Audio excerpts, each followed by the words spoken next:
What's up, everybody? Welcome to Chris and Shell Talk Movies. I'm Chris. I'm Shell.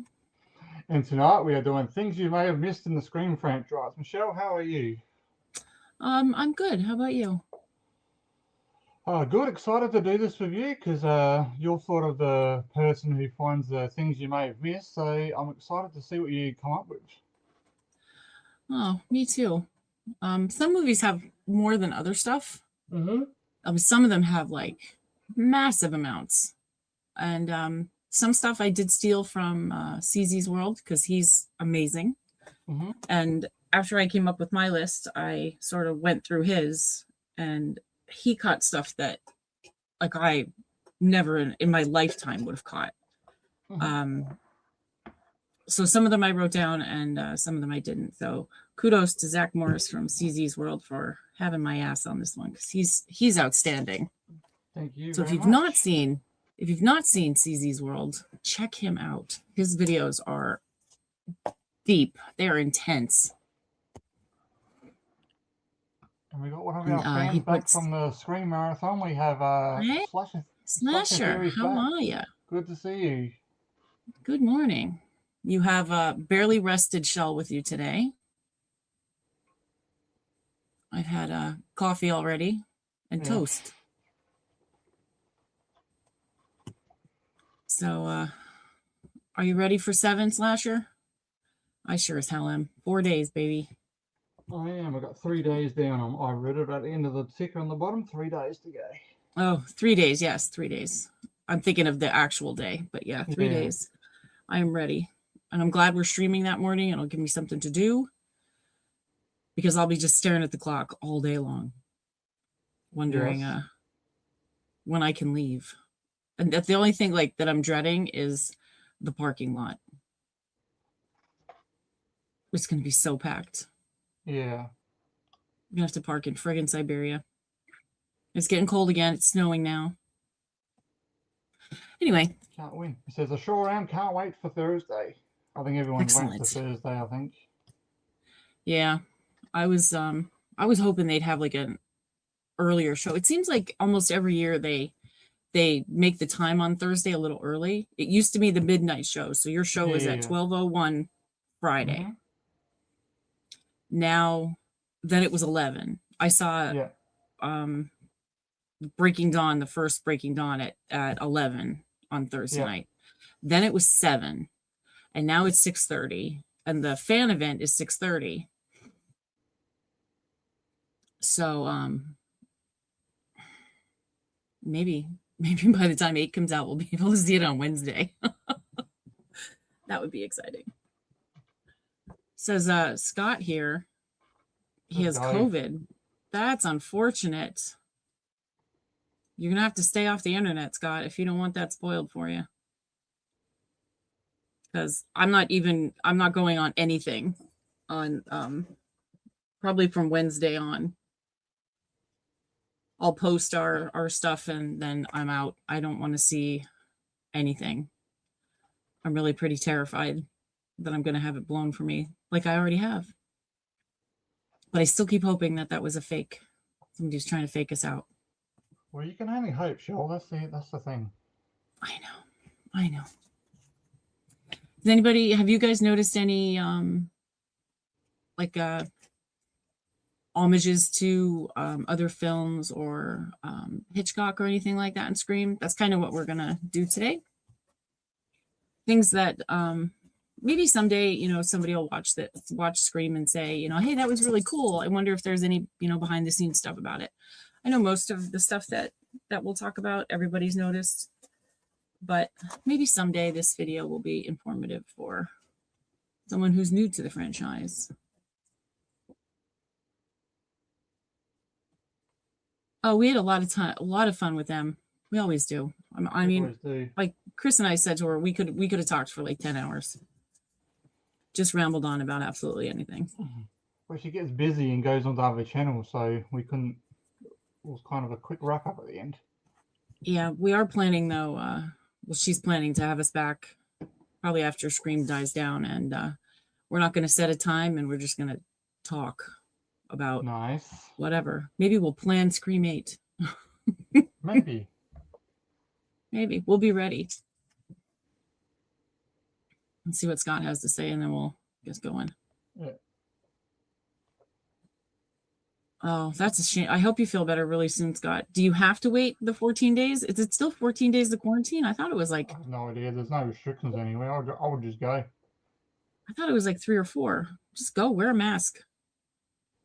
Obviously be courteous. If you're sick, wear a mask. But I mean, if you're asymptomatic, I swear that, well, maybe, I don't know. It's different everywhere, I guess. No one cares here. So there's a lot of similarities between Halloween, Psycho, and Scream. Yeah. Psycho and Scream, obviously, right out the gate, the biggest thing is they kill off their biggest star. Yes. Janet Leigh in Psycho, they kill her. She doesn't die quite as early as Casey does, as Drew Barrymore does, but it's pretty early. And if you've not seen the original Psycho, watch it. I just watched it for the first time last year, I think, and it was outstanding. I don't know why I put it off so much. I've also heard that the remake with Anne Heche is really good, and I own that. I just haven't watched it yet. So you have your biggest star, which at the time, Drew Barrymore was bigger than anybody in the cast, and they kill her off in the first, I think it's 12 minutes. So I don't think, good morning, Davy Deathray. Hey, Davey. Good to see you drop in again. Anyone was expecting that. I know I sure as hell wasn't. Well, that was her idea. She was cast as Sydney, and then she was like, she was. Yep. She said, "Let's do something unexpected and kill me off." Well, it was certainly unexpected, wasn't it? Give me 1 second.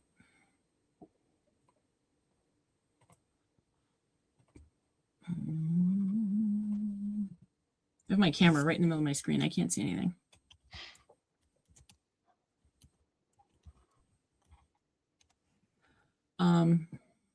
Let's see. So another, I didn't really script this, so I'm going to ramble, so forgive me. Another similarity with Halloween and Psycho is Casey's trying to scream to get her parents' attention, and nothing comes out because he squished her windpipe. In Halloween, it's either, I can't remember, I'm not an expert on Halloween. It's either the end of 1, when Laurie's at the hospital, or the beginning of 2, and she's outside. I think it's 2, when she's like trying to crawl across the pavement to get back to the hospital, and she's trying to call for the nurse that's outside. Yeah, that's a like a mirror image scene. Better. Obviously, she sends the kids down to the Mackenzies, and Casey's parents call her. The father sends the mother, well, tries to send the mother to the Mackenzies. Billy goes through Sid's window, like Glenn did through Nancy's window on A Nightmare on Elm Street. Dave said it's the end of Halloween 2. Obviously, I maybe. couldn't remember. Yeah, I believe you. Quickly, why do you guys think people film movies and put them on their phone, the cinema? I think pretty much the easy answer is they're fucking assholes. I'll drink to that. Yeah, there's the psychological explanation would be that they're lacking something in their life, and they need to know. I got to stop reading the chat. They need some sort of validation, and they need to one up people. So they're lacking something in their personal life. So giving something to someone that, even if that person doesn't want it, they're the better person, and they're giving someone feelings, whether they're good or bad. So that's my psychological explanation. It's half-assed, but it's true. But as my grandmother would say, people suck. That's why they do it. I'm cool. I know the end. Well, I don't give a shit if you know the end. I don't want to know it. So you keep it to yourself. Fucking other people. I hate it. I hate it. I hate it. It pisses me off that 7 might be ruined for me. Like, I'm still going to go, and I'm very confident that I'm going to love this film. But I am so pissed off that some word that I will not say on the interwebs but it's It's got like 4 letters in it. It's got 4 letters in it. see you next Tuesday. It's even if I go That's when I go. Berlin. It's even when I go next Thursday night and I'm sitting next to people and they say they haven't seen it, and I'll say to them, "Oh, I've seen it already this morning. You know, hope you enjoy the film." And if they go, "Oh, well, let us know what happens," I'll be like, "No, I'll be like, I'm not an asshole. Yeah, Enjoy I'm the not film." telling you. I wouldn't tell anybody anyway. Nope. I will talk about it with, my core people here, and my boys will ask me what happened because they won't want to see it, and that's it. I mean, it's just ridiculous. But what am I missing in the chat? What the hell's Em saying? All I heard was her favorite Aussie and favorite American, and I just need to be her favorite American. That's all that matters to me. She loves. Oh, I told Em I'd practice my American phone voice. I don't know. Is this better? I don't think I could keep that up. My favorite kangaroo. Oh my god. Well, you missed me, but you weren't there the night I was a kangaroo. Where was I? No. When I met the boys at Scarefest and we're at the meetup that night, and it was like really cold, and some of us were playing volleyball, and I was trying to keep warm, so I was jumping up and down. So they called you a kangaroo? And everyone said, and Emma was calling me, Emma was saying I was a kangaroo. Oh my gosh, that's so. Then I got stuck. I got stuck with it. I got stuck with the nickname Aussie Kangaroo. Oh yeah, that's not good to get stuck with down there. That's hilarious.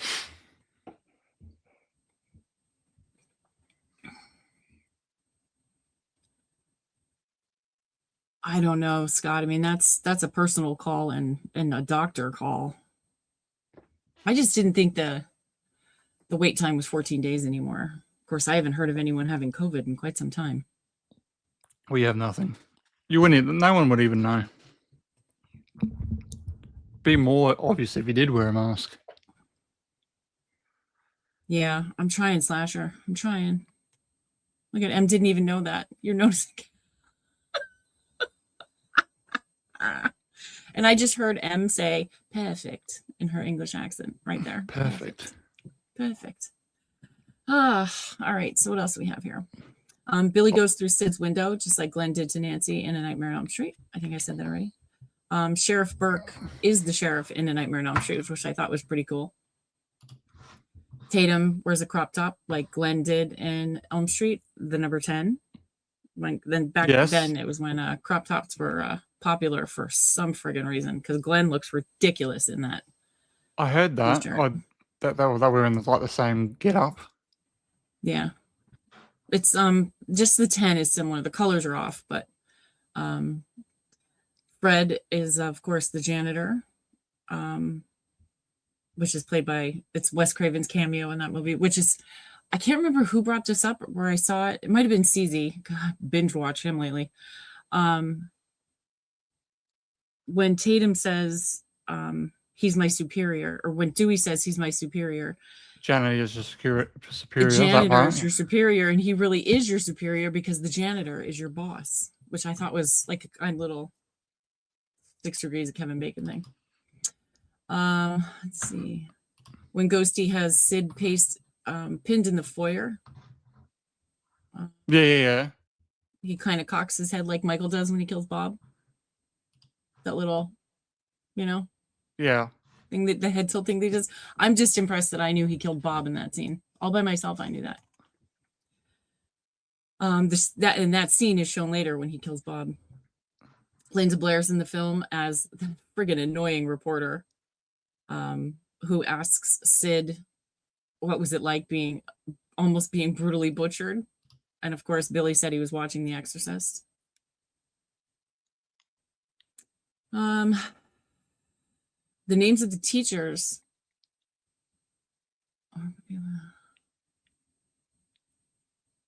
Just say you're on YouTube and you're still one of those.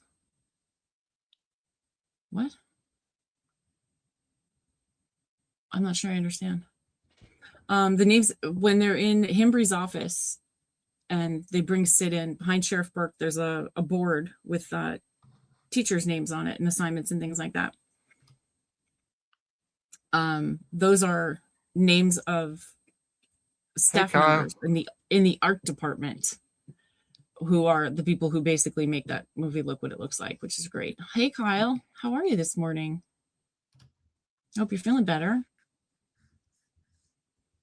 The red beetle that Tatum drives is a reference to The Shining in the novel. And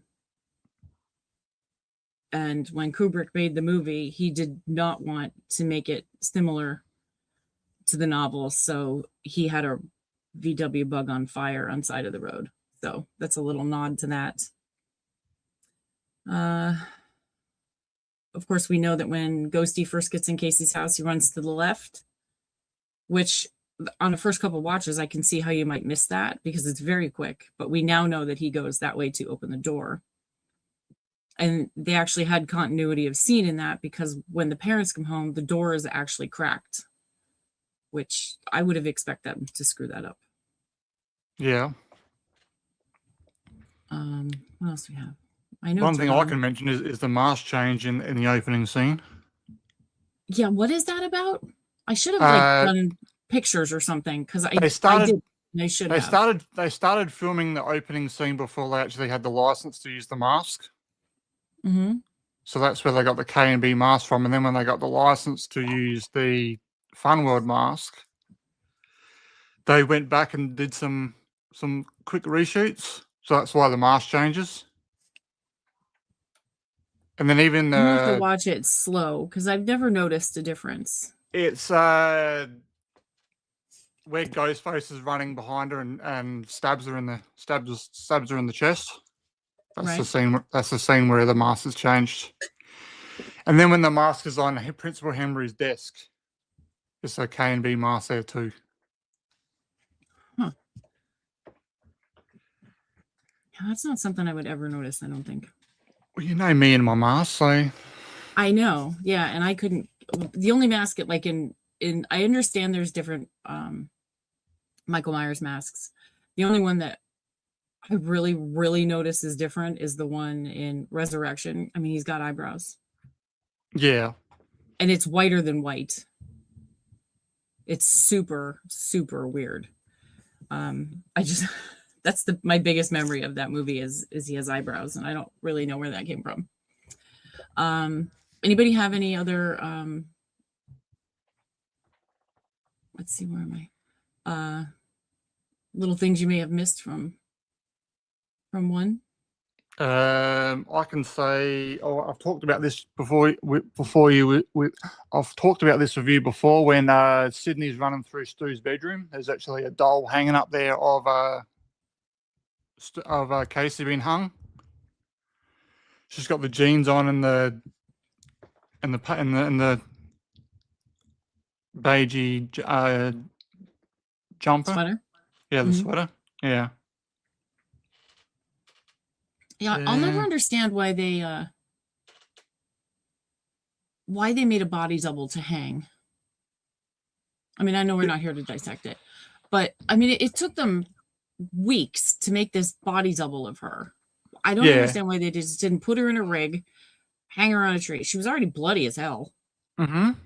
You know, just make a prosthetic for the insides on the outside, and hang her in a tree. Well, that's what they did for Steve. It was just a prosthetic on his sitting on him, pretty much. Yeah.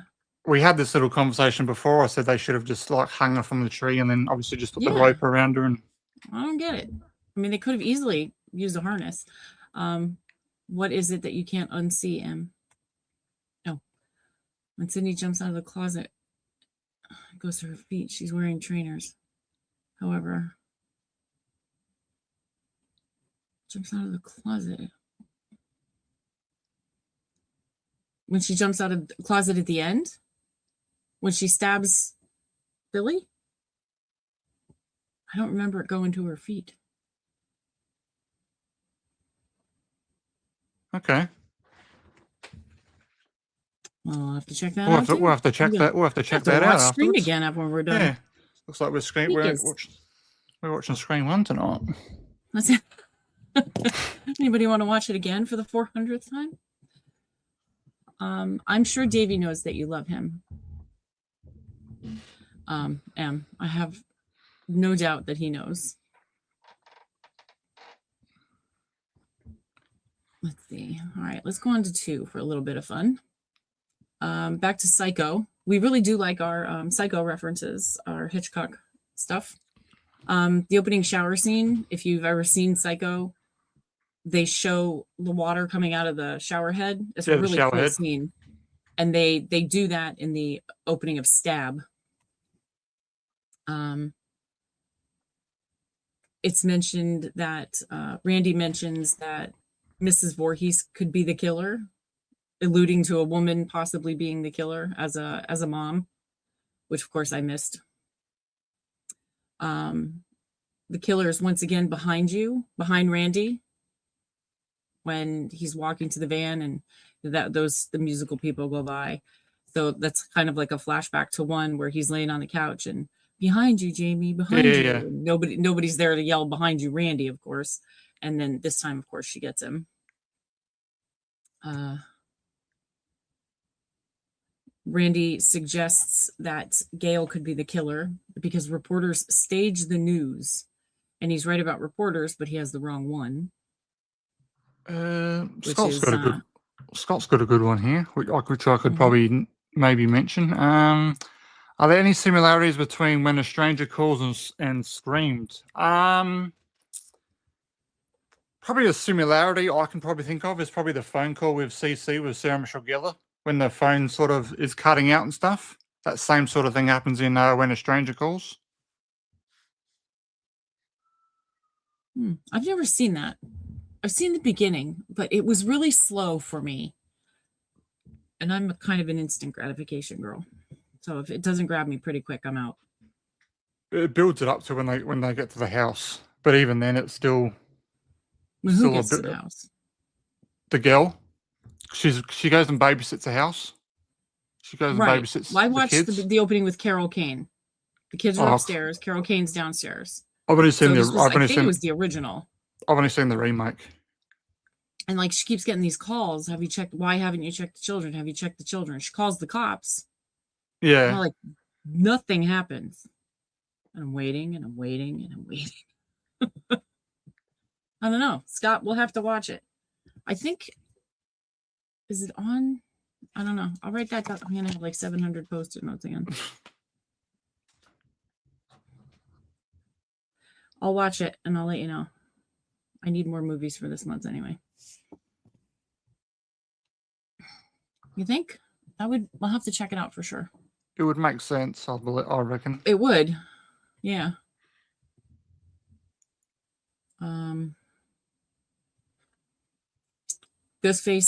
Gail locks Ghostface out of the recording studio with the shelf, allowing only that small gap like Sydney's doors do. Yeah. I want those doors. That's fantastic.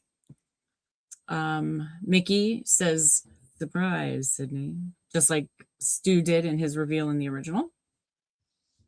There's a little flashback to one with like mother like son with a forehead shot at the end to make sure they don't come back and get you. Some cameos. We have Wes is in the hospital. He's a doctor when Derek is getting patched up. It's one of those blink and you miss it, but you can see it in one of the deleted scenes. Kevin Williamson is the interviewer of Cotton Weary on whatever the hell the name of that show is. Inside Edition? No, that's not right. Whatever the show is. I can't remember the name of the show. I know what you're talking about. It's at the start of the show. And like, how do people treat you now that they know the truth? And he's like, most people are cool with it, which is odd for me because I've always been a people person. Right. And I think he's the director of photography, is the popcorn clerk guy. That Maureen orders popcorn with no butter and a diet soda. Who the hell does that? I said that when we were watching 2 the other day. Calories don't count at the movie theater. And then Ghosty says, hi, Sid, remember me? Like it's like telling us that it's someone from her past, not that it's going to be a new killer, which I missed. Mickey argues that sequels are better films while he's making a sequel, which I thought was interesting. You can see Mickey through the eye holes after the car accident as he's about to run after Sydney, which I didn't notice until CZ pointed that out as well. But you can see Timothy Oliphant through them, which I thought was pretty crazy. Throughout 2, we have references to Stab, which is essentially the movie within a movie version of 1. Our World actors play characters from the Stab universe. Sydney is Tori Spelling, or Tori Spelling is Sydney, playing off the comment from Sydney in the original when she's talking to Tatum. And Tatum says, "Who would play you?" Dewey says he sees her as a young Meg Ryan. But of course, Sid says, with my luck, she'd get Tori Spelling. And of course, that's how they play it off in the second one. So the question is, are sequels by definition inferior films, as Randy says in film class? Is 2 an inferior film? In this case, yes, it is inferior to the original because it's a sequel to one of the greatest horror films ever made. The movie that, as everyone says, revitalized the horror genre, brought horror back from basically the dead. So with that said, it is an inferior film. However, I think it's a solid film. And I think it could stand on its own without the original. Like it could have been the original. To answer your question, Scott, I would be absolutely pissed, and I would let him know about it too. I would tell the cinema people.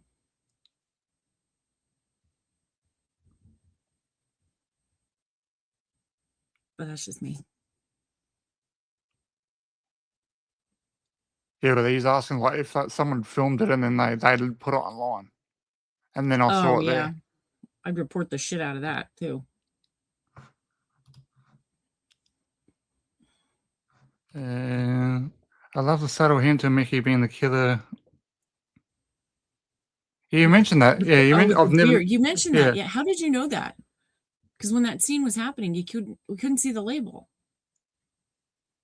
I think that's genius, though.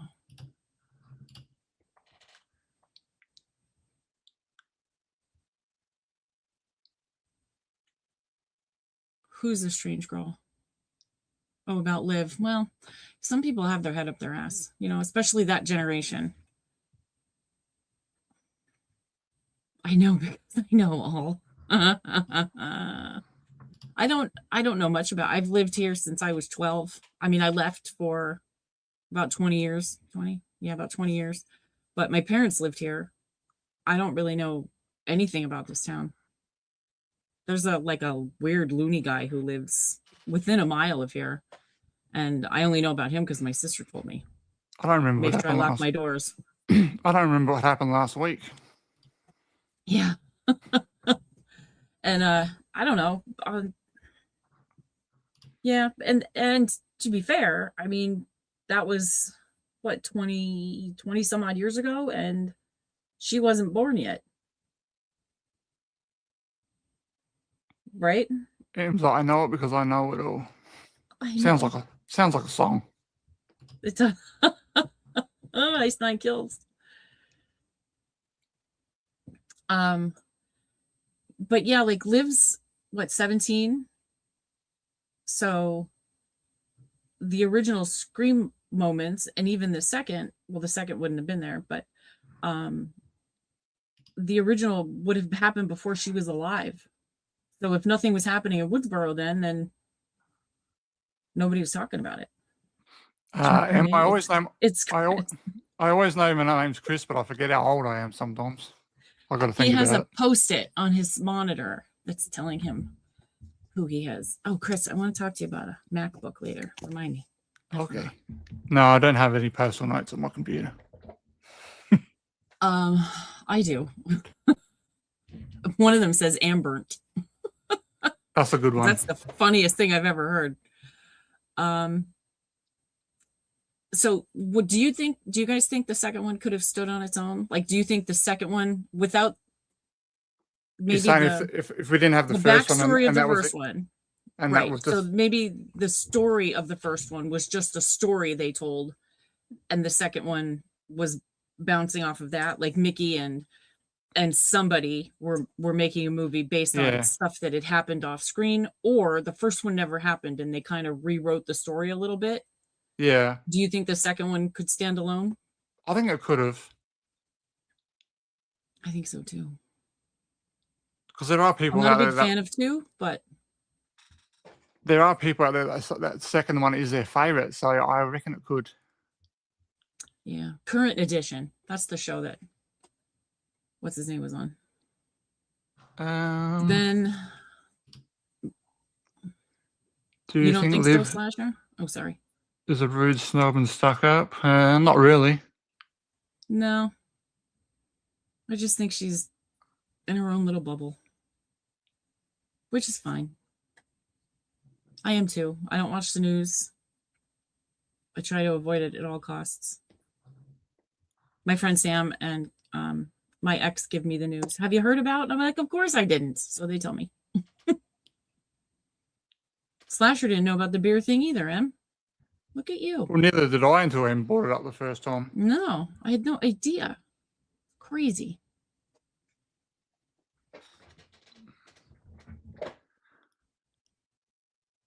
I don't remember how old I was. I was in my 20s, I think, first time I saw it. And Slasher does not think 2 could stand on its own. Fair call. All right.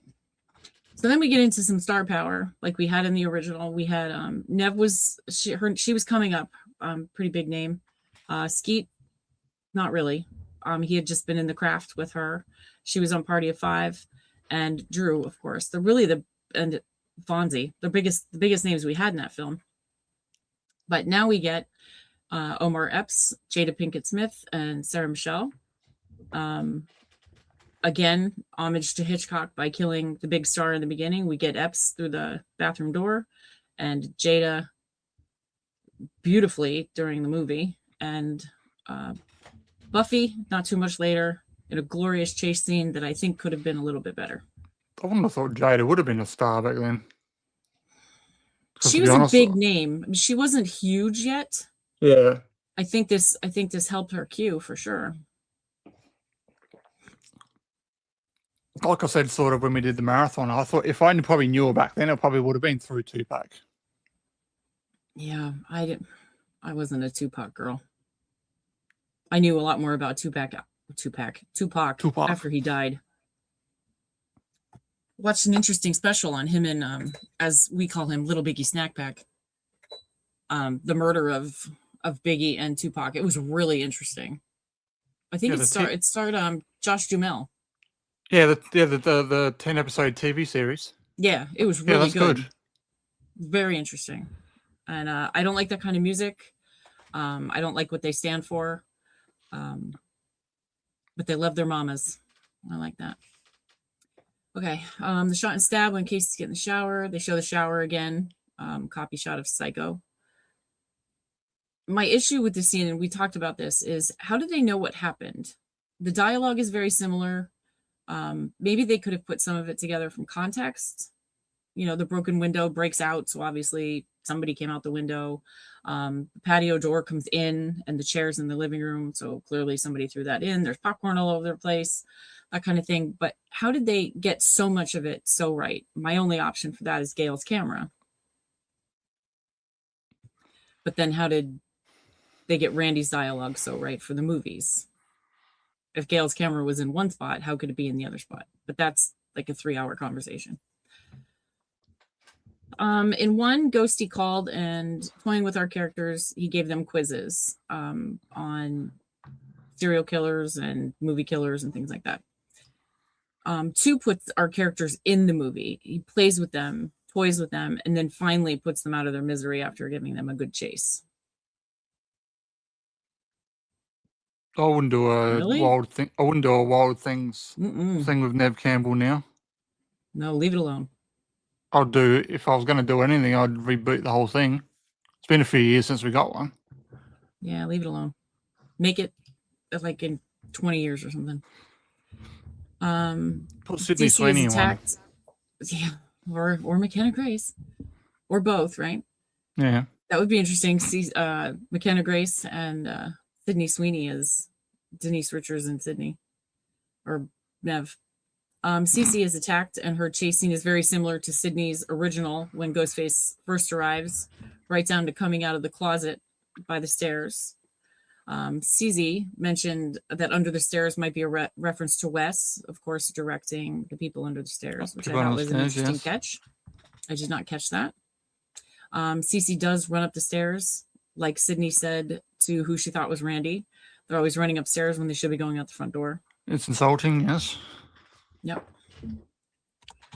Then we hear Red Right Hand twice in the movie. It's first played during the curfew lockup montage, which I think is a weird place for it, but I guess it really wasn't Dewey's yet.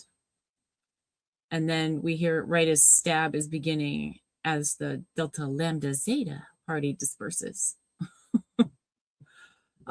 Sid's college mascot is a wildcat, and her high school mascot is a panther. So it's also a big cat. So there's a little bit of a parallel there. But we don't even see them, Zay. How the hell would you know? How the hell would they know that? See what? Like the mascots. Oh, they show it in the cafeteria when Derek's singing. I think I love you. Yeah. Mm-hmm. There's a big wildcat on the wall, huge mascot thing. Okay. And I can't remember where you see the panther. I can picture it in my head, but I can't make it work. Em says you can see them on the wall. Okay. I can see it, but I can't see the whole scene. Oh, Red Right Hand, great song for sure. I just don't understand quite where it is. I think every time someone hears that song, they automatically think Scream, I think. Mm-hmm. Which Scream? Which Scream is it? There's a Scream where that song's not even in it. Is it 4? 4 or 5? 5. It's in 5 because it comes on the radio when Vince gets stabbed. Right, when Vince is there. So it must be 4. Yeah, M says 4. 4. She's the 4 expert. So Dewey and Gale again make the big discovery. Like in the original, it was Neil Prescott's car. And now it's Joel's crowd footage. Gale figures out that maybe there's something good in this footage that Joel caught. Because Joel's out with not Malcolm X or Special K or something. The Baskin Robbins scene with Dewey and Randy is reminiscent of the video store in 1. How Randy is identifying the killer and working it out for someone else. In the original, of course, he's trying to work it out for Stu that Billy's the killer, and Stu thinks he's bonkers. Whereas in this one, he has a captive audience with Randy, and or with Dewey, and Dewey is in. He wants to hear what Randy has to say because he knows Randy has a working knowledge of how this stuff works. So let's not move on. Yeah. He says, he goes through the list of suspects and he says, what about Mickey, the freaky Tarantino film student? But then he says, if he's a suspect, then I'm a suspect. So let's move on. Which is, it's only one line, but it's really great. He also brings up Mrs. Voorhees there as proof that the killer could be female and that there again could be 2. We again see Randy with the killer behind him, which I mentioned before. Yeah, well, that's what I say about Scream 4. The whole sort of music in that film is off. It's not very screamish music. It's just that the whole movie. Like you have that funny music after the opening. So yeah. It's just weird. Did I already say that? I can't. God, I've been looking at this for so long. I'm blind.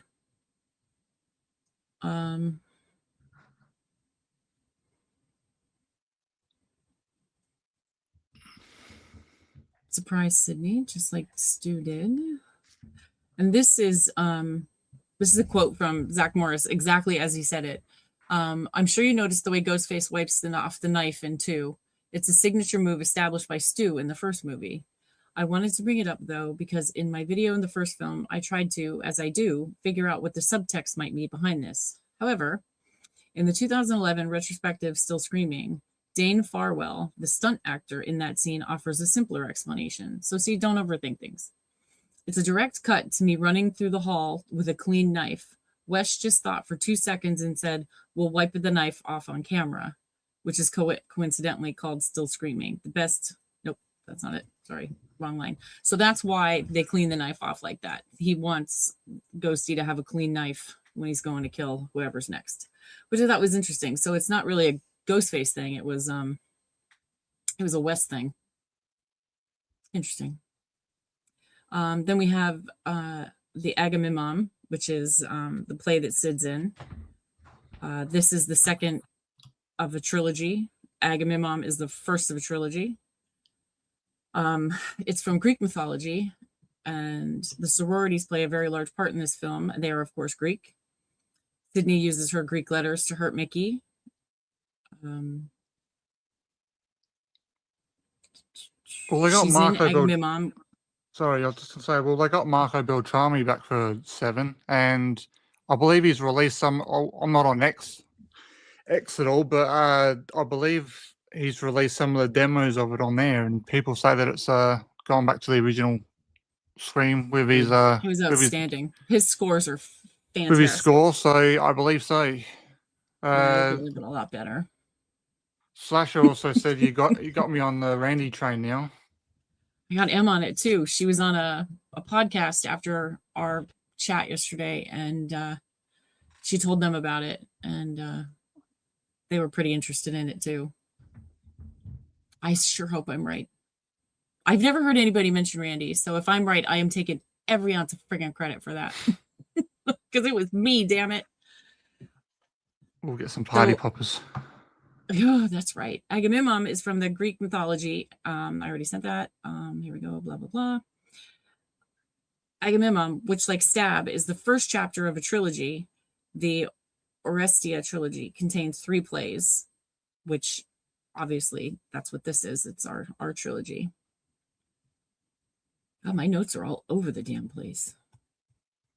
That's all I have for 2. And thanks, Zach Morris, for helping me out. Anybody have anything for 2? And think of stuff for 3, because I'm slacking on 3 too. I don't know where my notes went. This program says, keeps deleting I hope stuff. you're right too, Shell. I feel I spoke too much on that podcast. I don't think so. I did hear. I don't. I can't remember the guy's name who was on the list. Whose podcast it is. Something. VICV or something. I don't know. But yeah, I heard him apologize to Shay that maybe he didn't get enough talking time. But I don't know. Shay's not one to talk a lot if it's not his show, I didn't think. That I've noticed anyway. I haven't watched a lot of his stuff, but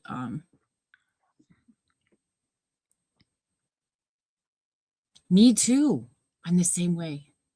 Gotta talk. I hate when like you look back on older stuff that Chris and I did, and there's like periods where there's like 5 minutes of silence, and I can't do that anymore. I go like 30 seconds and I start yammering on about the dog or something. I have to say something. Hey, I can't watch our stuff You from were about fine, a month ago. What? I can't watch our stuff from about a month ago. I know. Is it because it's quiet, or are we bad a month ago? No. You just see like the changes. Oh, I know. This will be my hair phase where I'm bitching about my hair.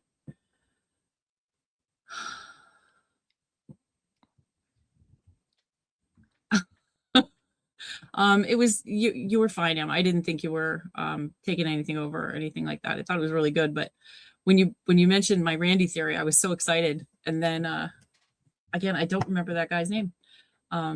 He was like, "That's a really good theory," and I thought, "Don't you take it? Don't you take my stuff? Spread the word." Well, it's good when you get mentioned on another show, isn't it? I know. And Eli was, of course, sharing our stuff, which was great. So nice. Good old Eli. Yeah. He needs to get shit on his channel so we can support the hell out of him. Oh wait, here's stuff in 3, I think. Talk while I look this up. I'm going to quickly bring up the old IMDb and see what I can find on 3 then. Screen 3. Vertigo and the chocolate window. No, that's 4. Shit. All right, I don't have a lot for 3 because apparently I completely dropped the ball. It's my second favorite movie, and I have no idea. But there's a lot of like duplications in 3, like she's Gail, I'm Gail, she's Gail kind of thing. The way Parker Posey says that. What the hell is the opening to 3? Cotton Weary. Cotton, yes. Cotton Weary and Christine. Yes, Chris told me that the opening to 3 was supposed to be longer, and he was supposed to try to get out the skylight. I wish they would have done that because that was hella better than what we got. It was so much better. Where the hell are you? In Stab, they embellished the opening scene for the audience, showing a little skin with Casey's character, getting in the shower and stuff like that. We also have Christine in the shower with her nice little voice, and the towel dropping like Casey's robe, things like that flow back to the first one.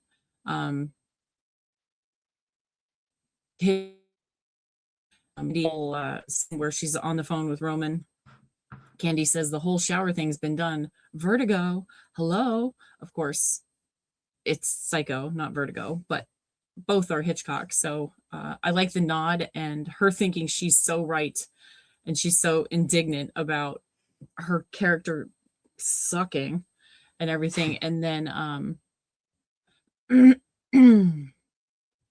and then she gets the movie wrong anyway, but she tried. Yes, I think the skylight, I don't know how I didn't know that was a thing. Maybe it's on the DVD, and I don't think I've ever opened my DVD because I have it digitally, and you get different extras digitally than you do DVD and Blu-ray. I don't know why they can't just give you everything in one place. Well, I know why, so you can buy more stuff, but yeah,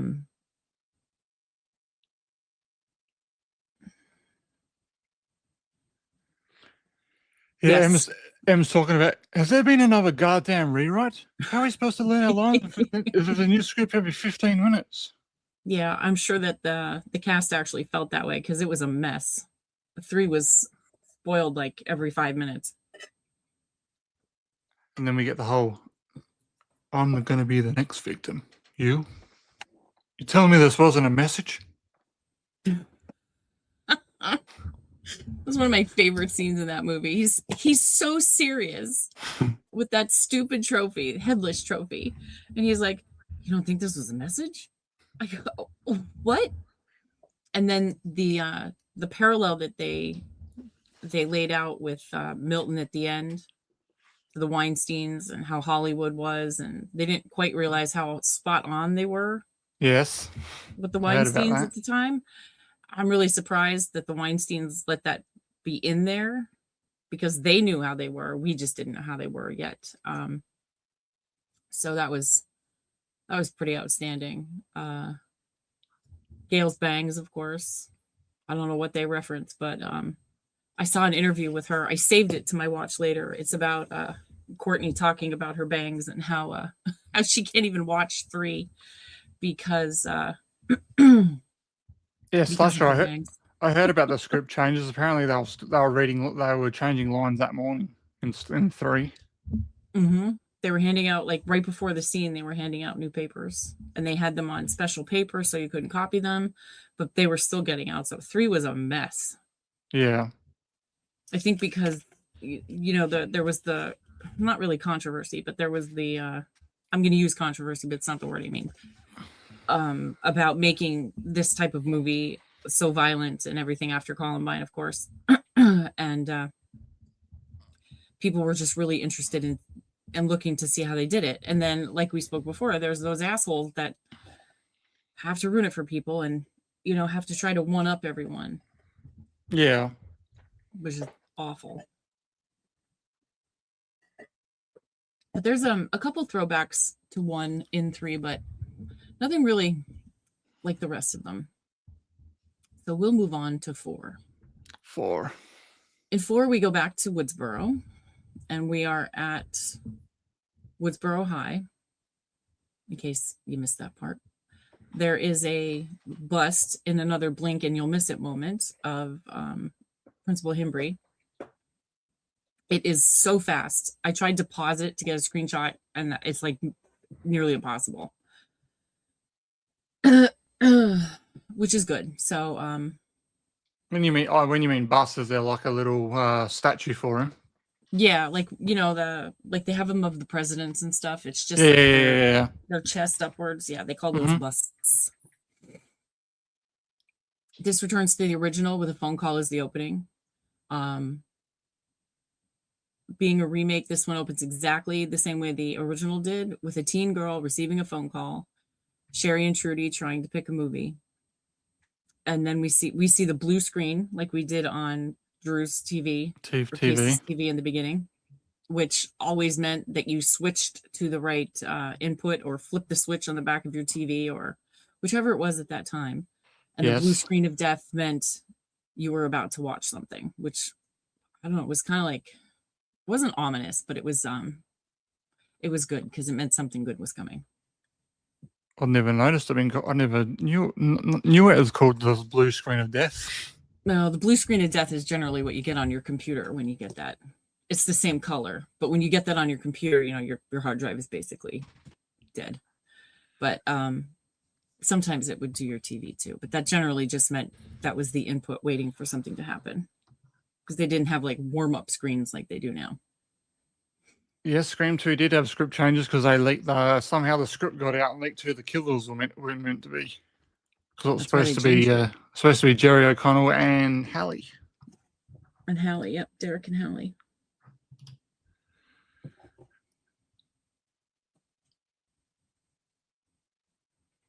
I don't think it's going to be a remake at all. There's too many different characters, and Sid's not the same person she was in 1, so we can't have a remake that way, I don't think.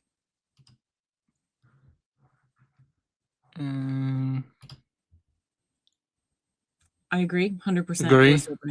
I think a lot of people say that.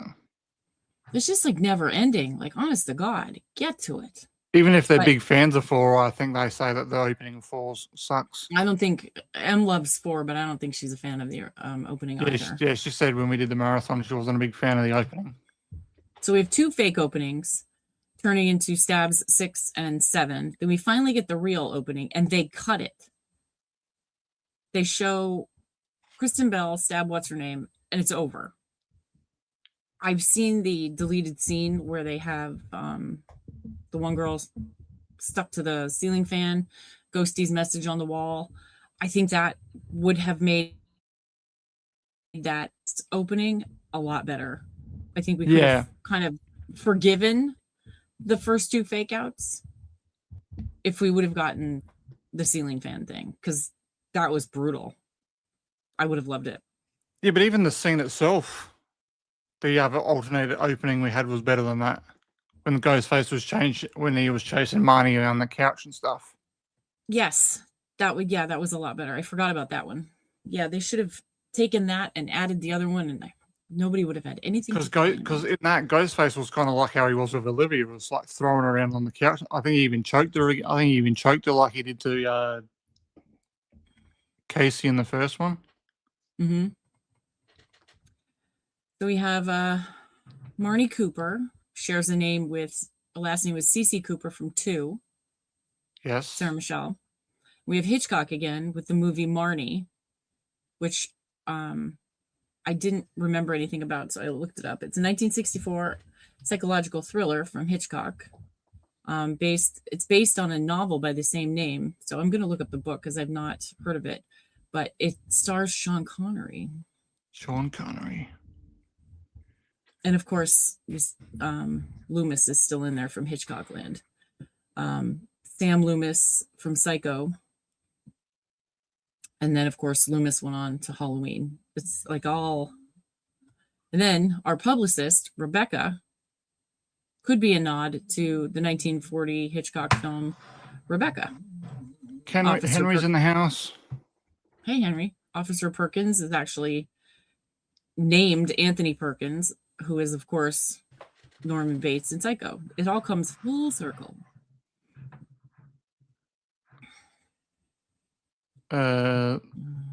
Scott brought up, he was like, if Don't Fear the Reaper, do you think we'll get that song in Scream 7?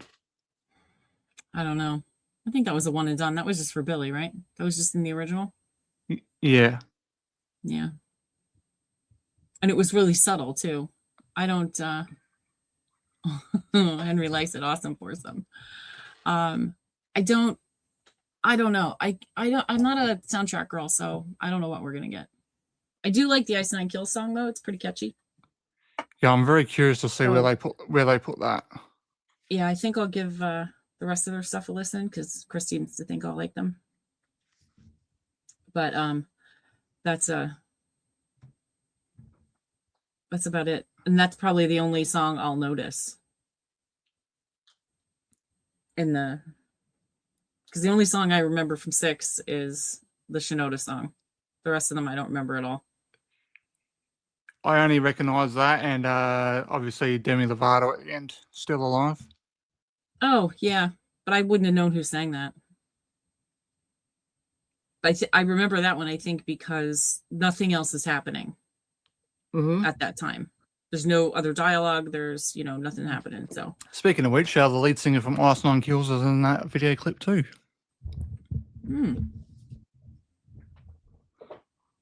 Let's see. Read my notes. Oh, okay. So we have which one gets squished by the girl? Is that Jenny? Yes, Jenny. We have, just like Sydney predicted in the first movie, Jenny goes up the steps instead of going out the front door. She goes all the way up to the attic. Then she ends up coming all the way back down the attic, down the steps, through the garage, into the garage, crawling on her belly to the garage door, which is obviously a throwback to Tatum. However, Jenny gets squished by the garage door after she's stabbed, not having a good day. So that's our throwback to 1 there. Kirby gives us some foreshadowing when she picks Jill up and she says, before you get in the car, promise not to kill me. Yeah. Of course, we know how well that goes.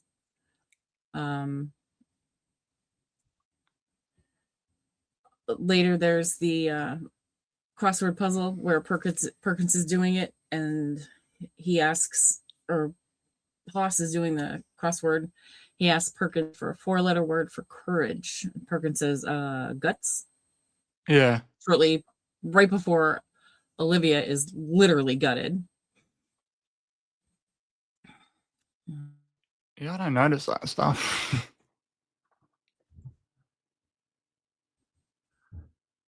Well, I think we lost Shell for a second there, I think. Read my notes. There you go. You're back. Did I leave? Yeah, you froze for a second. Son of a bitch. I didn't edit my notes, so they're kind of friggin' messy.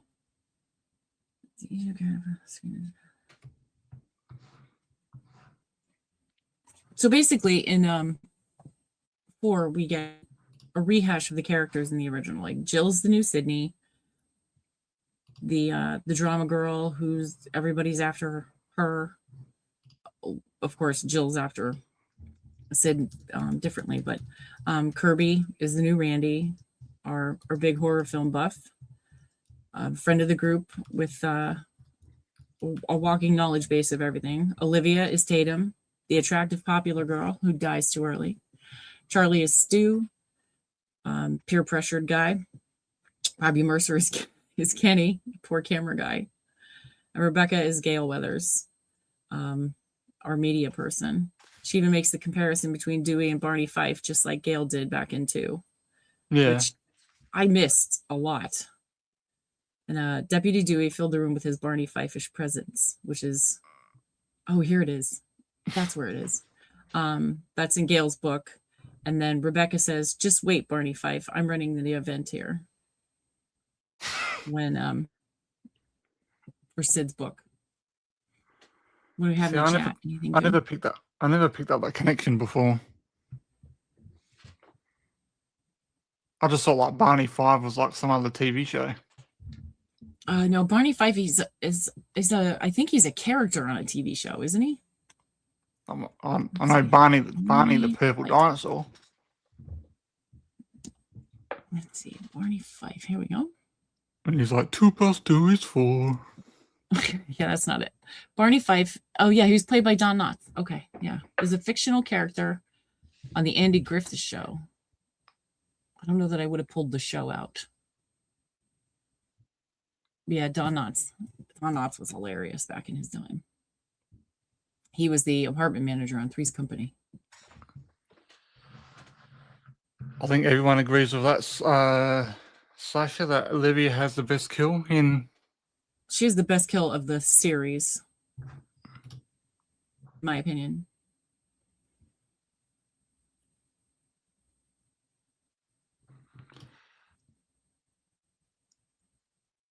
And we see 3 books that Gail's written. We see The Woodsboro Murders, College Terror, and Hollywood Horror, which the other ones are never really mentioned by title. Henry's a fan of Don Knotts. He was so funny. He was always like nervous and shaken, and his eyes were all, his eyes were big. Not on purpose, but I mean that's just the way he was. But his eyes were like a little extra big and always kind of bugging a little bit. He was hilarious. That was a great show. Olivia's is better than Casey's. Oh, only reason why Casey's is so memorable is because of the scene itself. Yeah. For brutality, hands down, it's Olivia. I mean, her insides are on the outside. He eviscerates her in about 8 seconds.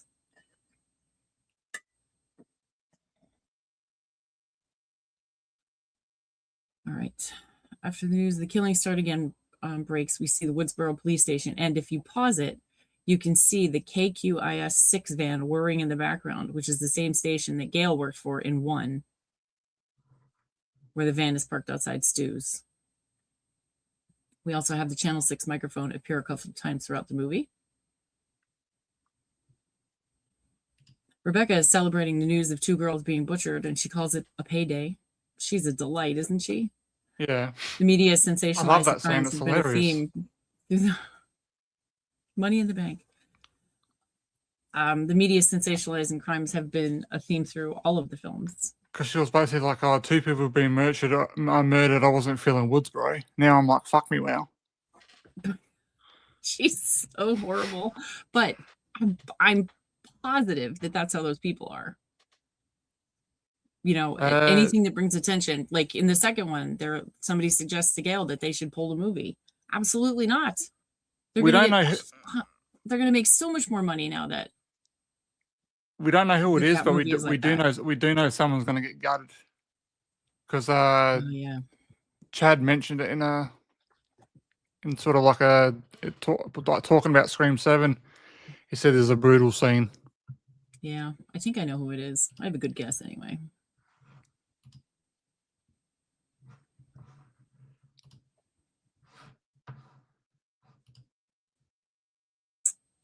So we have basically real life stuff that's happening. They're streaming their whole life to put online. But of course, Jill plans to use it to frame Trevor and Charlie and get away with, have Trevor go down for her stuff. And then she's the ultimate survivor and she's better. And she's going to outdo Sydney because she fought and survived. And she's the next survivor because Sydney will be dead. So she will outdo Sid and all those. So later on, Rebecca tries to convince Sid to sign a new book deal because of everything that's happening. And that's when she gets fired. Yeah, fired. Fired. Name your price. And she's right. I mean, everything Rebecca said is accurate. Movies, book deals, television series, the whole thing. But that's just not how Sid is. Gail would do it, I would think. Oh, by the way, I do have the old Kangabanga photo. We'll show it at the end. Me. I can't wait. Can we stop now? Oh, we'll probably Oh, lose. thank We'll, you. we'll probably lose some people because I don't have a top on. Oh, dear Lord. This is Because the best day of my life. it was shirts versus skins. This is the best day ever.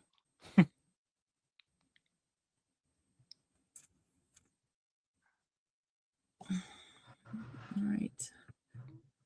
Okay, so life imitating art, or as Mickey said, art imitating life. The relationship with Courtney Cox and David Arquette mirrors their relationship in the Scream films. In 4, they've been married a long time, and then they get divorced they're getting divorced while 4 is filming, I believe. I know they went on. Obviously I know they went on good not terms. in a good way.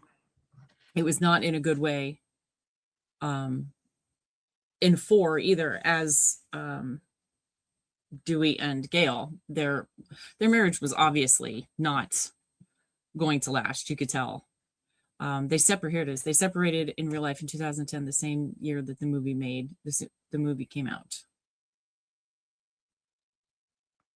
Yeah, I've heard that one before, Scott, about the similarities of Jill and Mrs. Loomis. Like the whole big eyes and that type of stuff. I didn't notice Jill having big eyes, but oh, you do notice every now and then, like when she first takes off the mask, she does a whole surprise. Her eyes go massive there. I kind of tune that one out, so that could be it.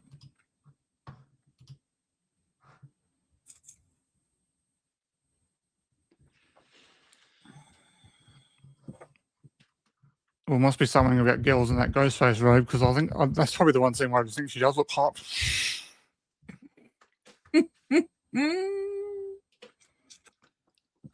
I do not think in any way whatsoever Dewey was having an affair with anyone.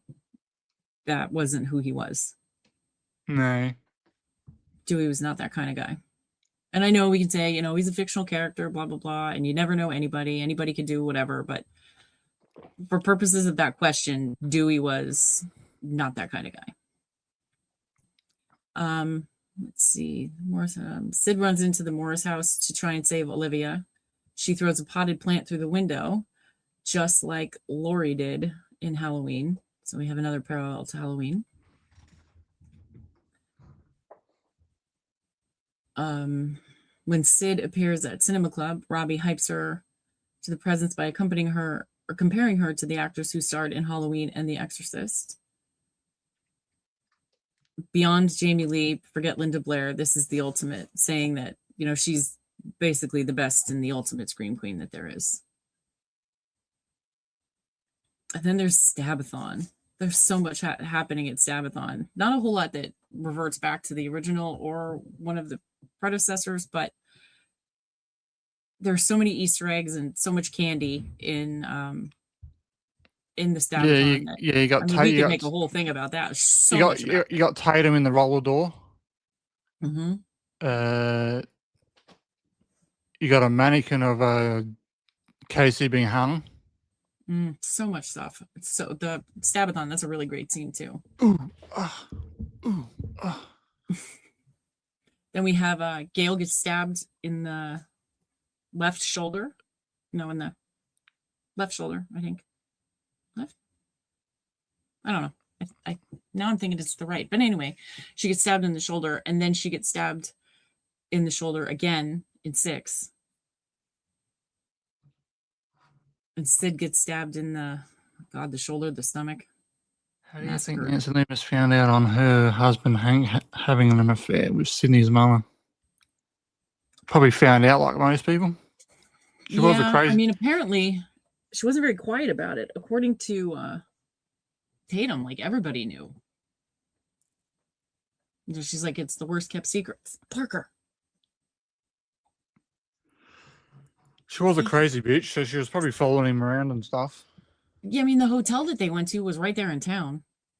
So I feel like everybody knew about it. They did say it was, what did they say, the worst kept secret?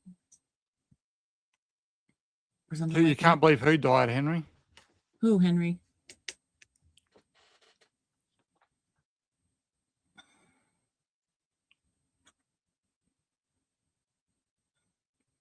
Oh, I did see. I think I saved it to send to our Screamers chat. I saw an interview with Kevin I would say Williamson that. that would just be like a Oh, reference to Halloween. People just want to think that it's in the same universe. no, it's just Scream being Scream, how it's taking liberties with the other movies, and there's so much that you can take from Halloween. You can't really take a whole lot from Jason. He's not very Yeah. interesting, nor the characters. Oh, Doofy. Oh, you mean Dewey? You mean? Oh, Dewey. Yeah, he died all right, brutally. But what I saw was Yes, that Dewey got tacked. somebody asked Kevin about how he felt about them killing off Dewey, and he said that his plan was to kill Dewey in his Scream 5 as well, Yeah, which I thought was pretty crazy. Kyle sent that to me earlier. Yeah, I watched it stupid o'clock this morning, but I thought that was really interesting. Let's see.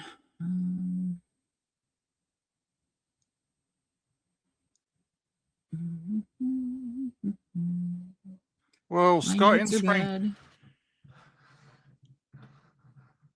Scream 1's Dewey was only stabbed in the back sort of at one time. Where you see, well, what we see anyway, you only just see that knife in his back. In 2, Mrs. Loomis took him out pretty well. Because you hear the knife slash a few times, and he's got blood coming out of his mouth. Normally, if you got blood coming out of your mouth, it's not a good sign. Not good.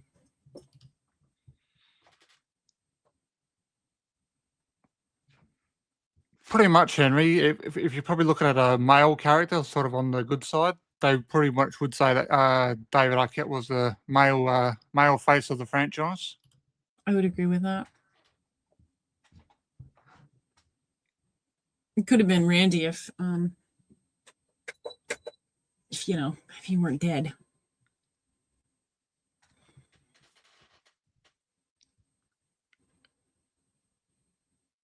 I'm reading as fast as I can. I really did this piss poor. Sorry.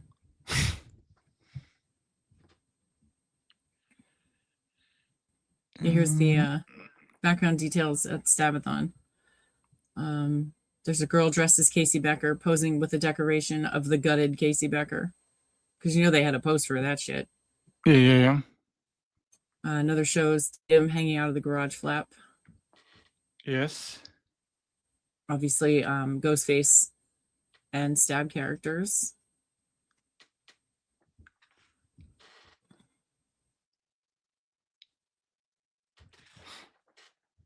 Two guys in the audience are both dressed as Dewey. I miss them. I miss that. I'm sure we could find it if we watched it. Oh, for sure. A lot have Woodsboro High Letterman jackets like Steve did. Yes. Even a couple of them had it in 5. They had the those jackets on. Chad, of course, has it. Yes.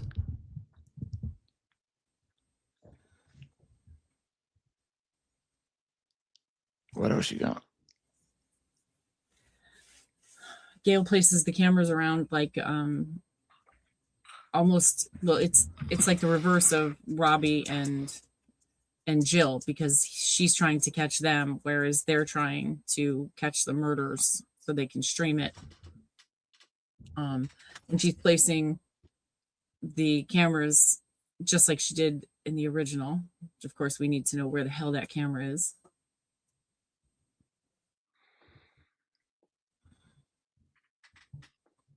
I would have just thought those cameras were put around randomly, sort of like good eye spots. But anyway.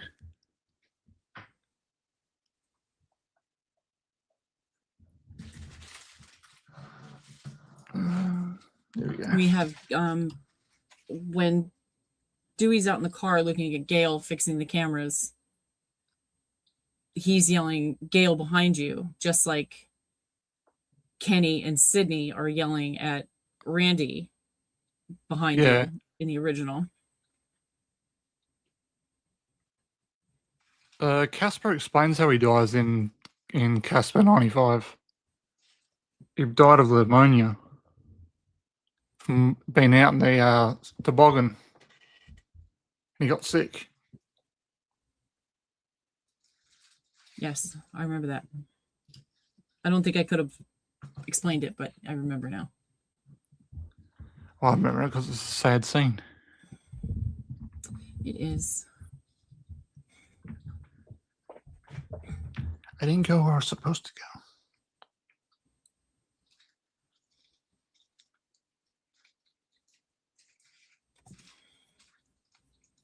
I think that's about it for 4. Definitely too late to do Casper. No one will know who bloody Casper is now. They need to stop with the remakes. I mean, just there's brilliant people out there that have to have original thoughts, you know? Well, they probably do. As I said, Hollywood just don't let them do it because they don't want to take that risk. Yeah. Even though they're losing money anyway. And here we have Neil we have Trevor dressed like Neil Prescott from the original. Yes. He's got the same color coat, pants, and shirt. He's being framed as well. Jill wearing her blue plaid, just like Billy wore. We have Charlie taped to a chair, just like Steve. Poor Steve. And Kirby being quizzed on horror movies like Casey. Yes. And then, hello, Sydney, are you surprised? Just like Surprise Sydney. I think it's good that they carry that over, though. It's a nice little nod to that will always have the original.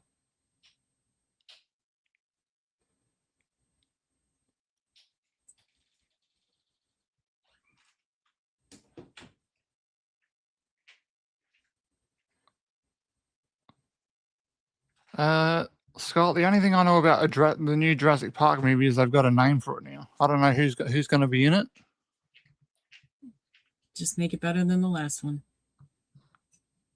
Because it was dreadful. Dreadful. Has anybody else seen it besides me? I don't even remember what it was called. Rebirth. That was it. Detective Bailey would be deader than shit. Oh yeah, he's definitely dead.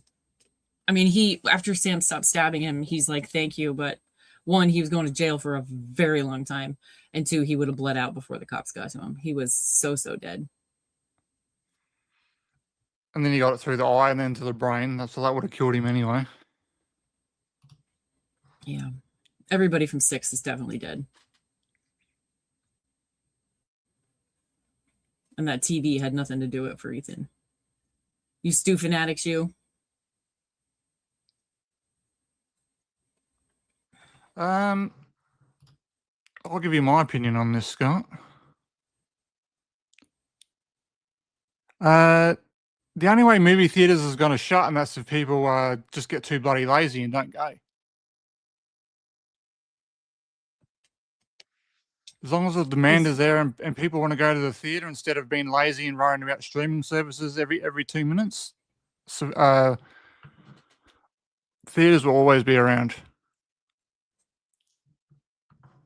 I am worried about this Warner Brothers thing.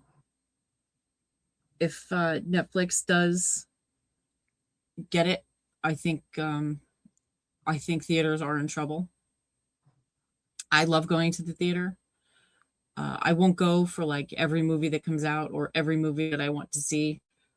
But there are certain movies like the new Jurassic Park movie and things like that I will definitely see in cinema. But mostly because it's just so friggin' expensive to go. I mean, it's like $24 to go, which is insane. But I do think we're going to be in trouble if Netflix gets Warner Brothers. There'll be definitely be less, but there'll still be Paramount. I can't see Disney getting rid of. Disney will still release their shit. Yeah, but nobody wants to see that. Oh no, I don't. But Disney Only pissed kids me want off. to see that Disney stuff. pissed me off anyway because they don't release their physical. They don't release physical media in Australia anymore because they think we don't buy it. You just release fucking shit movies. So I'm never going. I'm never going to own Deadpool and Wolverine on physical media. Right, because you can't play the one. Like if I were to buy it, you can't play it there. You'd need a special player, right? Yeah, I need a region 3 4K player.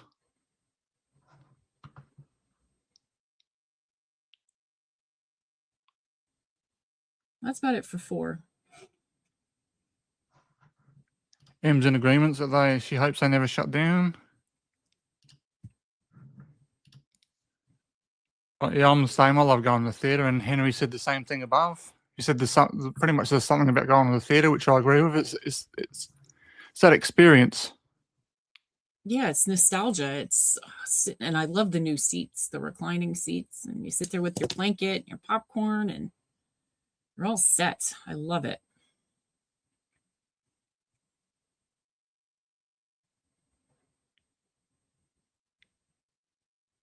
All right, so a lot of 5 I did, in fact, steal from CZ. So thank you again, Zach Morris. Again, if you've not ever seen anything that CZ puts out, take the time. He's outstanding. Outstanding. So there's a lot of hidden numbers in 5, hidden dates and numbers. So I'm just gonna skim me while I read. Wes's phone number when he calls Sam, the area code is 707, which is the northern part of California, which we assume where Woodsboro would be, because of course Woodsboro is fake, and all Woodsboro characters have this area code. But 1939, which is part of the number, is the year that Wes Craven was born. Let's see. The channel subscriber count is in Stab 2021. The channel subscriber count is 821,939, which could be read as 8/2/1939, which is Wes's birthday. The cameos, tattoos, blah, blah, blah,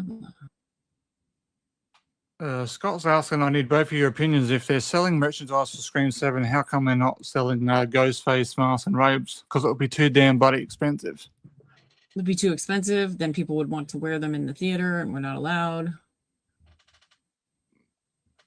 They would be, God, they'd probably sell them for like $60 or something, I'm sure. Or they're $140 just to buy here in Australia, the 25th year anniversary ones.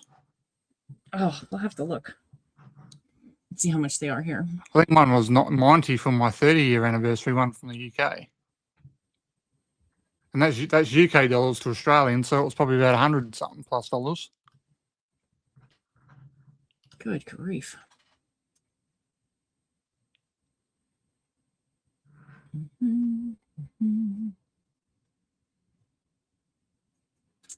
Okay, so for the 3rd time in franchise history, it starts with a phone ringing, and then we pick it up and we have this anonymous caller. I love Roger's voice when he's talking as the guy from Group. Just, it doesn't sound real, but I just love the way he talks to her. His inflection, his tone, Group. Oh shit. Yeah. I wasn't supposed to say that.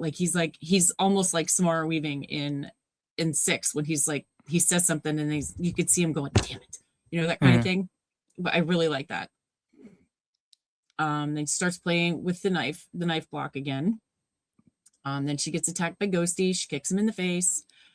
He stabs the ever-loving shit out of her. Do you think, and I don't know if it's ever actually said, it might be, do you think that he meant to kill her? Meant to kill who? Sorry, I missed.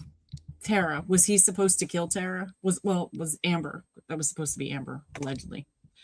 Was Tara supposed to die that night? I don't think so, because they basically said we needed to lure you back here. So I don't think so.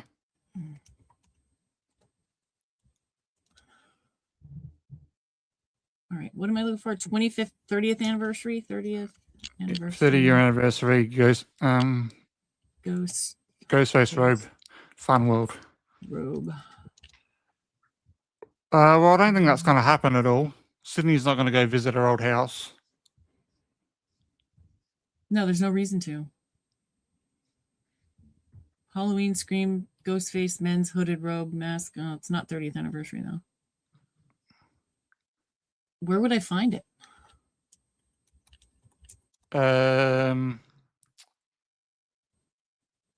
You could try funworld.com. It should have American prices on there. Okay.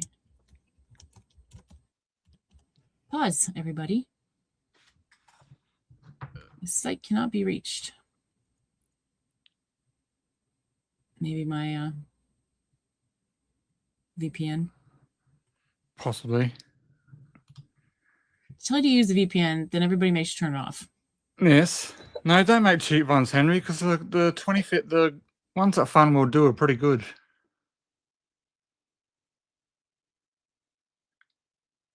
You know, and if people don't want to spend the money, it's the closest thing they're going to get to an accurate one. So I wouldn't say make a cheap knockoff one.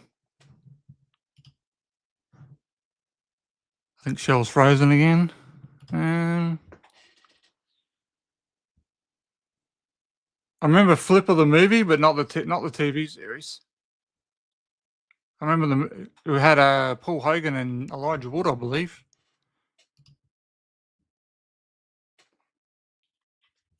Can't get to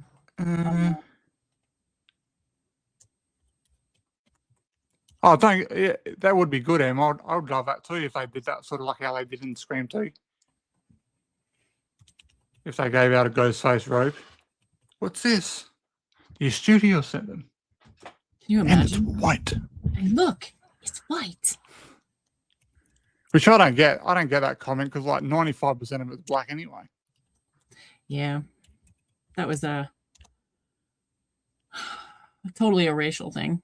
Let's see. Fun World Adult Ghostface 25th anniversary. It's $17 at Walmart. I'd say they'd probably be on clearance for the new ones. 25th anniversary, 58 at Walmart. 30th anniversary Ghostface. Let's see. If this is right, it's $48. Yeah, and that's why that's why you in America can't do that shit, because you get fucking idiots that do that shit. What? Dress up as Ghostface and go do crimes and that with it. Yep.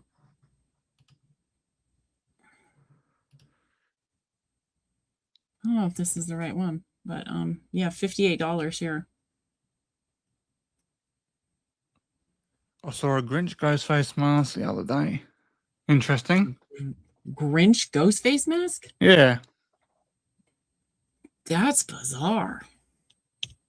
Well, I noticed even in the Ice Nine Kills clip, there's even a couple in there which I've never seen before. Oh God. So I just sent something to Chris and my Facebook's up and it says, as James Cameron campaigns against Netflix acquisition of Warner Brothers, Mark Ruffalo has entered the chat. God knows what that friggin' idiot is saying. He's going to be blackballed. He needs to shut up. But anyway, on a different subject. So let's see. Chad and Liv aren't sleeping together like Sydney and Billy in the original. An announcement that our principal cancels classes, just like in Scream, but it's Drew.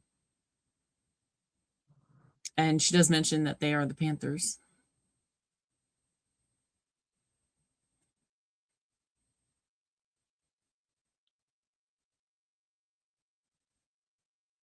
Other voice cameos present in the movie. You hear Matthew Lillard, who says to Amber Freeman, he says, hey, Freeman, cool house.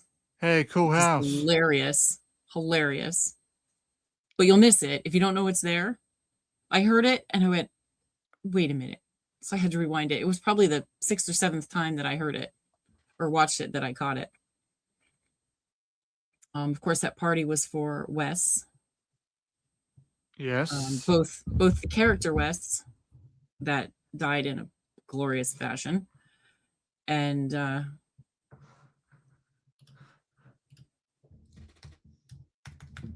I lost my whole train of thought.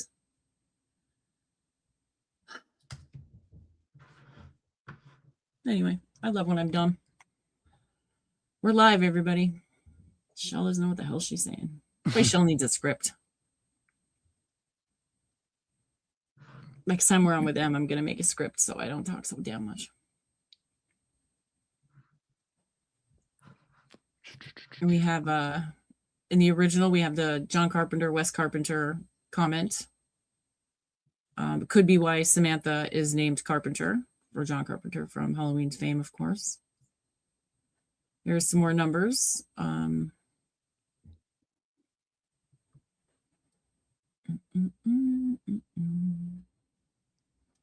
Sydney lived on Elm, although Yes. house number was not 1428 as it is in the Nightmare on Elm Street movie. I do forget what the number is. Maybe I'll get it. Let's see.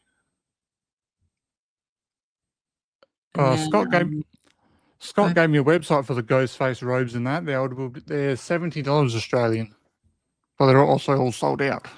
Obviously, because they're getting ready for the 30-year anniversary ones. Yeah, when I put in the 30th, they only just come up for that Walmart one, but it's yeah, they're hard to find for the 30th anniversary one. Wait, here we go. Oh, Fun World works if I click a different.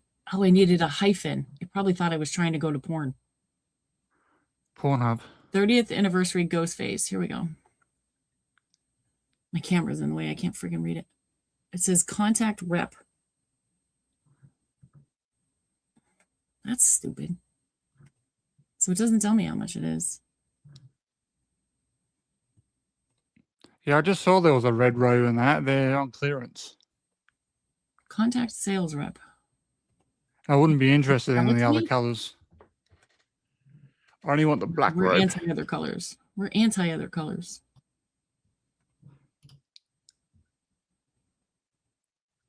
You have to contact somebody to buy it. Or maybe just because it's not released yet. See you, Am. Have a good day. States. Bye, Am.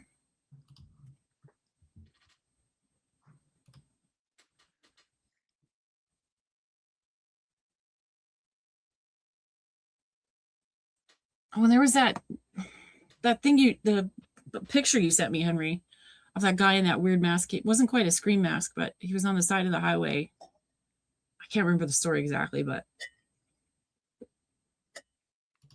they like the Scream mask because it distorts everything about you.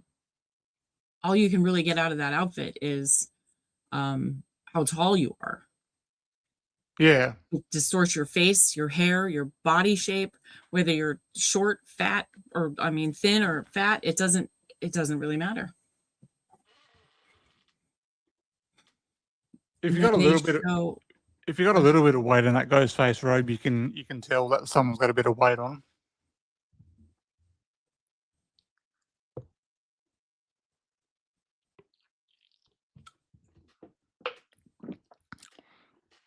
What have we got left? Just Scream 6?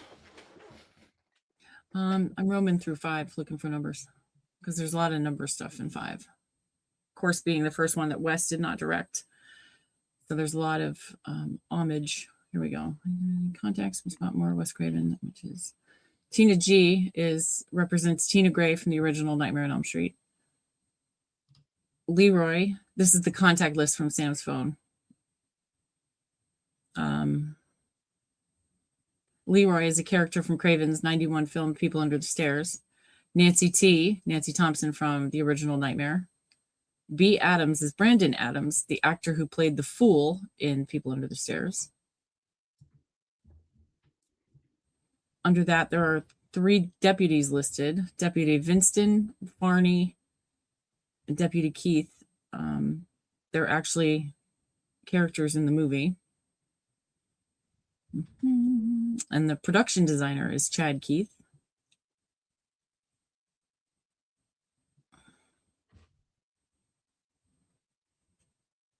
And then biggest Easter egg to Kevin Williamson is when Tara's in the hospital, she's watching Dawson's Creek, and a scene in that has Scott Foley, Roman from 3.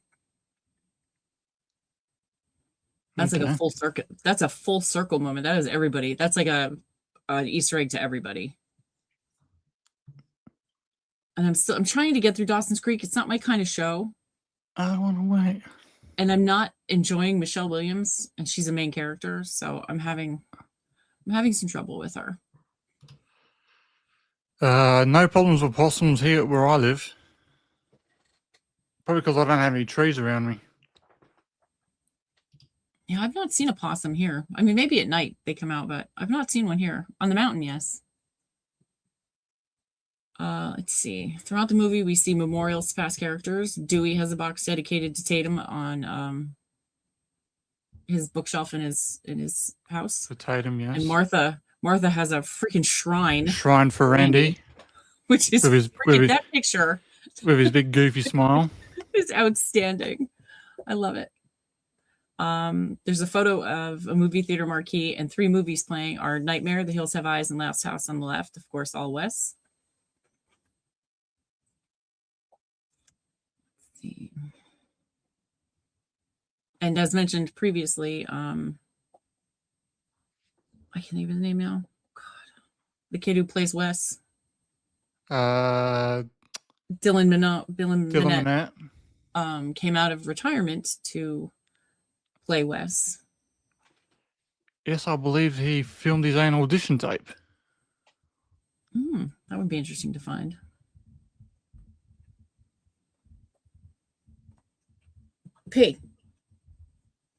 Penelope. God, can't you guys hear that? She's chewing on herself. Let's see. I know there's a bunch of clues on Vince's tattoos. I'm not 100% sure what they are, though. Okay. I didn't. Let me see if they're here. He has a Jason tattoo. About the location where the film Jaws. Don't find anything creepy about anywhere where the Jaws is filmed. No. It's just like a little beach. My first horror movie. It's a little beach town to me. I think I was 7.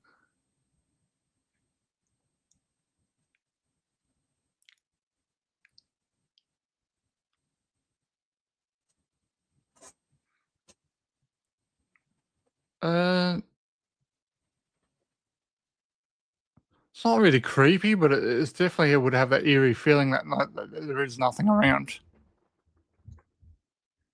Even if you check some of the YouTube videos when they're filming there at night time, it's got an eerie feeling to it. It is literally in the middle of like cornfields. There's nothing around it. Oh, and I did see, I'm going to share it. I saved it. Thought it again, stupid o'clock this morning, that Kane Hodder is tell her to stop it, Henry, damn it. Kane Hodder is going to be at the Lizzie Borden bed and breakfast, which is the Lizzie Borden house where she killed allegedly Andrew and Abby, on March 14th. Nice. No, 13th. It's a Friday the 13th, which I thought was freaking amazing. I might try. Yeah. He's a beast, that dude. He is. Starting to show his age, but I thought it would be super cool to hang out at I've been to the Lizzie Borden bed and breakfast. It's really awesome. And I've read several books on the story, and I'm very excited for this new season of Monster because it's about Lizzie. It's about that one, yeah. Yeah. Well, I walked past his booth at Scarefest, and he was still ripped as anything. I'm interested to see which way they go with it, as to whether or not Lizzie did it, because there's 2 schools of thought. I don't think she did it, but it was really good though. It does look nice during the day, Scott. As I said, if you check out other people's YouTube videos that have been there, and they normally start filming there during the day before when they do sort of like a walk around and stuff, and then they do sort of our walk around at night time.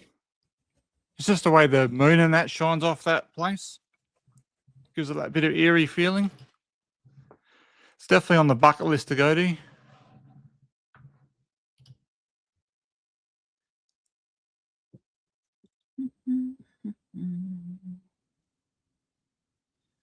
Nothing. They mention Judy's Lemon Squares.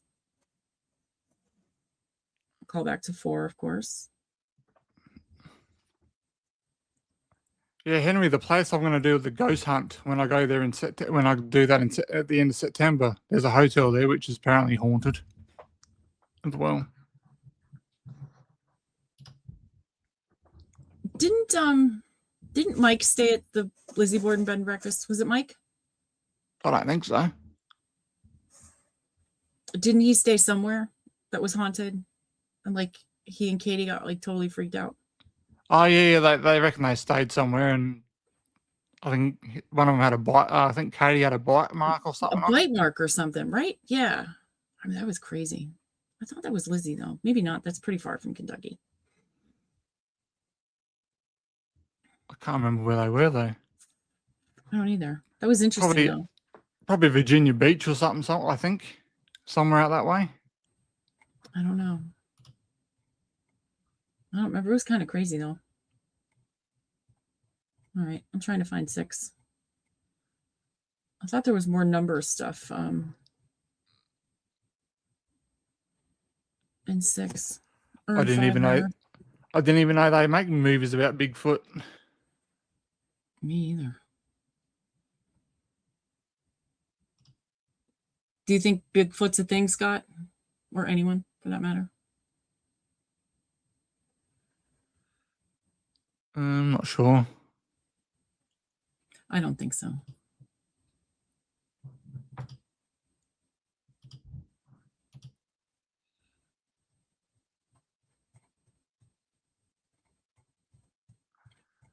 Sasha Theory saying justice for Judy's Lemon Squares. Judy. Who said that? Was that you or M? But who said justice for Judy's Lemon Squares? I've heard someone said that. Someone said that recently. Sheriff Judy. I love that he says that to her. It makes me so happy.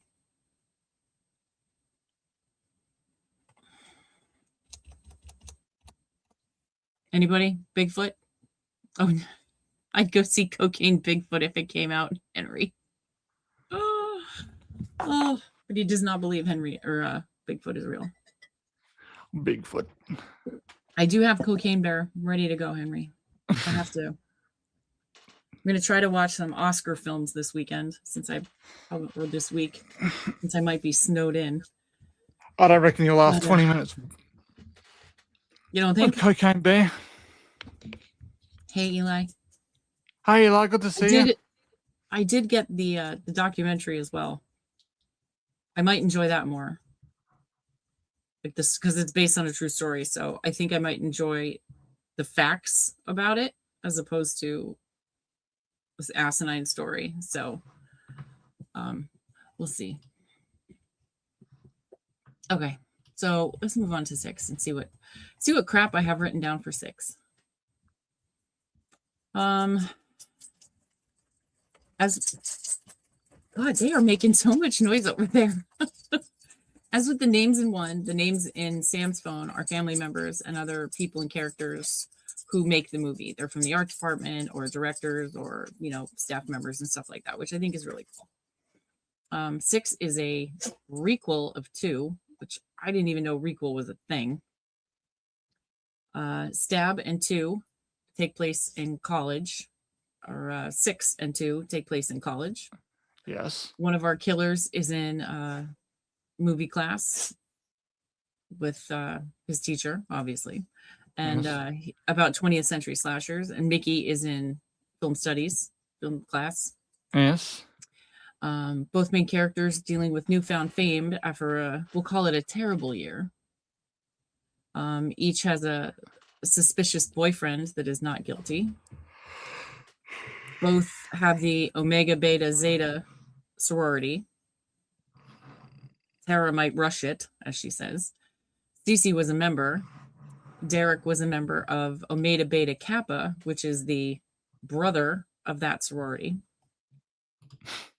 Annika and Cece both fall from great heights. Dead. 2, the college is filmed in Atlanta. The college is in Atlanta, so they filmed it there, Yes. but obviously it's in a different state. But Jason and Greg are from Atlanta, that's where Kirby's field office is. Kirby gets stabbed in her scar from 4, just like Dewey does in 2. It's same for Gail in 4 and 6 in her shoulder. Gail gets crap for how she portrayed Sam, that she is unstable in her book. Sam gives her some quotes, just like Dewey did in 2, when he said how he was basically inept and he was Barney Fife. Gail asking Ghostface to hold and calling him back, which might be my favorite part of 6 besides the opening, is a reference to Maureen yelling at Casey's character in Stab to hang up and star 69 his ass. Yeah.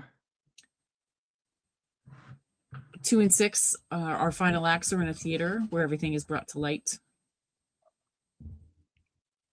I haven't seen them, Scott. No, that's not my kind of movie either. Bricks that Tara and Sam used to defend themselves when Yeah. Richie's family is coming around are symbolic of the giant foam bricks that are falling down on top of Mickey and Mrs. Loomis. Yeah. Didn't see that one coming, did you? Direct quote from Mickey, and Quinn says it as well. She did? Yeah. Didn't see that one coming, did you? Didn't see that? What she said? Oh, yeah. After she Hey, Rumi. didn't see it coming. Didn't see that one coming. Didn't see that coming. Yeah. Ghostface is enrolled in college in both 2 and 6, while another Ghostface funds that. Mrs. Loomis is funding Mickey, and Bailey is funding these 2 idiots. Chad stabbed like a skewer, shish kebab, and obviously still alive. Fans know, at least at this point, that at least one killer, one ghostie, has a light blue or flannel shirt. It was Ethan in this one. I hope they stop that. We have 2 in 7 so far that I've seen with light blue / flannel shirts. Yeah. Of course, it doesn't look good for either of those people. One especially, I mean, he's already got blood all over him. So I'm hoping that that's just like something fun that they toss in, that McKenna Grace is just wearing that skirt. And the 2 that we see, I think Sam Reckner, I think that's his name. Sam Reckner is the other one. Oh, I haven't seen that movie, Henry. Scott. I wouldn't say Kristen Dunst is really a draw for me. Me either. And it's the rom-com. I don't like those. Not a rom-com girl, unless anyone but you. I'll watch them if someone in it draws to me. And Cute Boy puts on a blue shirt before he grabs his 16-foot ladder and shoves it out the window. His what do you call it? As they call them, widowmakers. Yeah. Because you can't put those ladders up too high; they start going all wonky. That's why they call them widowmakers. Every Scream movie has reference to Psycho, with this last film even containing the Psycho movie poster. It's in Jason's apartment. He also has a Vertigo poster, which refers back to Candy saying Vertigo instead of Vertigo. Psycho. Yeah.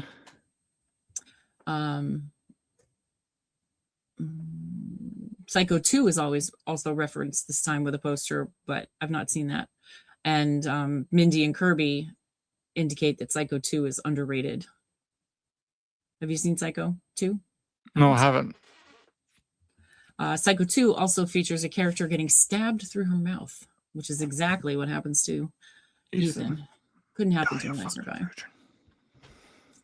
Interestingly, Jason also has a 9 Inch Nails kills. Not 9 Inch Kills. Them. Magnet on his fridge. Ice 9 kills. That's Ice 9 Kills. God, I can't read. Jason gets home and turns on a Friday the 13th movie, and is of course the one set in Manhattan, which is my favorite. It's also set in New York, obviously, much like Six.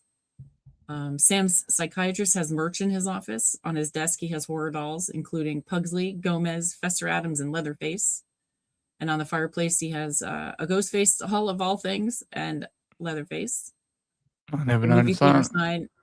The movie theater sign is advertising 2 events. It's a rundown movie theater. But one of them is a Jennifer Jolie retrospective, and Jennifer Jolie was Gail in 3, in Stab Yes. 3. And the other is the Rocky Horror Picture Show, which connects to the subway. And of course, it's just a horror movie in general, a hilarious horror movie. But and at the Omega Kappa Beta party, where Sam tases that poor man in the nuts. He's not a poor man, but Dave wrote Frankie, yeah. Yeah, that's him. Where we see a girl dressed as Wednesday Addams from the Addams Family, who of course Jenna Ortega plays. Yes. Let's see. There's a girl in the crowd wearing a number 10 jersey, which is a reference to Tatum in the first movie and Johnny Depp. And the subway, I'm not even going to get into the subway scene because with all the reference to all the horror characters. Yeah. Like the subway scene and the shrine could each be their own stream. Yeah. Things you might have missed because there's a lot. Let's see. Well, just in the subway scene, you got Pinhead, you got Michael Myers, someone dressed as Samara Weaving from Ready or Not. What's that fucking Chucky? What's that guy? One of the director guys, Gillette. He's in it for a second. He's in it, yes. I mean, it's list. The Babadook, It. Mm-hmm. There's plenty of them in there. Yeah, there's like 60, I think. 60 films are referenced. I've got the movie Teaching Mrs. Tingle. I haven't watched it yet because I know Wes Craven. I believe he directed that. I think. No. Williamson directed it. It was that's what I meant. I figured. I got Jawbreaker there to watch too. Here's some more numbers. The film was released, let's see, Last House on the Left. In the poster for The Last Podcast on the left, a clear play on The Last House on the Left. The film was released in 1972. And establishing shots beginning of the movie, we see West 72nd Street. And it appears that all east-west streets in Upper Manhattan correspond to Wes Craven release dates. The characters board the train at 94th and 93rd, which responds to A New Nightmare and Body Bags. Gail's apartment is located between 96th and 97th. Scream came out in 96, with 2 coming out in 97. One of the posts in the Woodsboro Truther subreddit comes out with from a user named 234Mimi123. Wes Craven's wife for a short time was named Mimi in the 80s. She appeared in Elm Street and Swamp Thing. Jason and Greg's apartment building is called Elm Court. Yes. Sam's driver's license, her address is 2419 Solar Drive in Modesto. However, the address is not in Modesto. It's in Los Angeles and once belonged to Wes Craven. Let's see. And at the end of the convenience store, the bodega scene, we see the exterior of the store, and it's called Abe's Snake Bodega. Yes. I was looking at significance. That's what he did. Too many notes, and it doesn't make sense. Scott, if you want to jump on a subway and it's full of ghost faces, like a carriage, you don't really need him to be ghost face. Apparently, just go to New York City and jump on their subway. Yeah, I wouldn't. No, I would take my car and sit in traffic. And it smells like piss too, apparently. I'd imagine it does. I've never been on a subway, and I never want to be. Like I said, Scott, I haven't seen Jawbreaker, so I didn't know Rose McGowan was in that.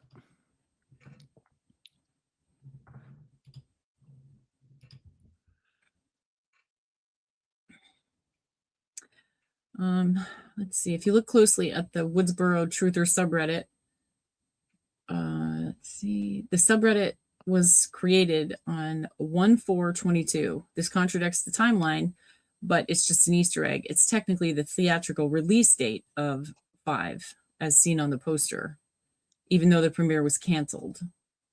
Okay. 261 Turner Lane, Stu's address, of course. The all new true story. It's advertisements in this subreddit that's essentially a story about the last movie's events, because 261 Turner Lane is the address of the house previously occupied by Stu and Amber's family.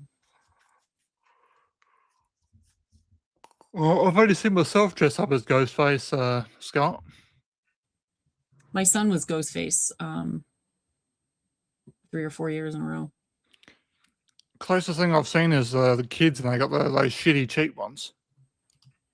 Yeah, that's what G had. But, I mean, he was like 12. Yeah.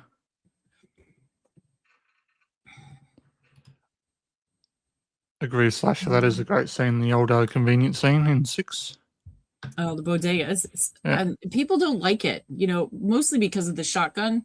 But I think it's inventive that he improvised. Yeah, it's different. Yeah. So that's what pisses me off. People want Scream to be different, but then when it does go different, they fucking crack the shits at that too.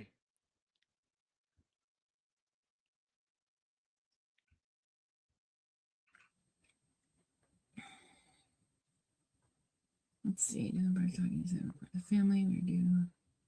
Yeah, I can see that when they're crawling around on the floors and stuff. The raptor scene in the Jurassic Park, the original. I love that scene. And I love how in every scene, every movie that they show and it happens in every film, they show the raptor come in and they show his foot, and it with the whole taps that one toe. Yeah. I should say her, because they're all girls. But I just watched the Chris Pratt movies 2 weeks ago, I think. I watch those most because they're really raptor centric, and I love the Raptors.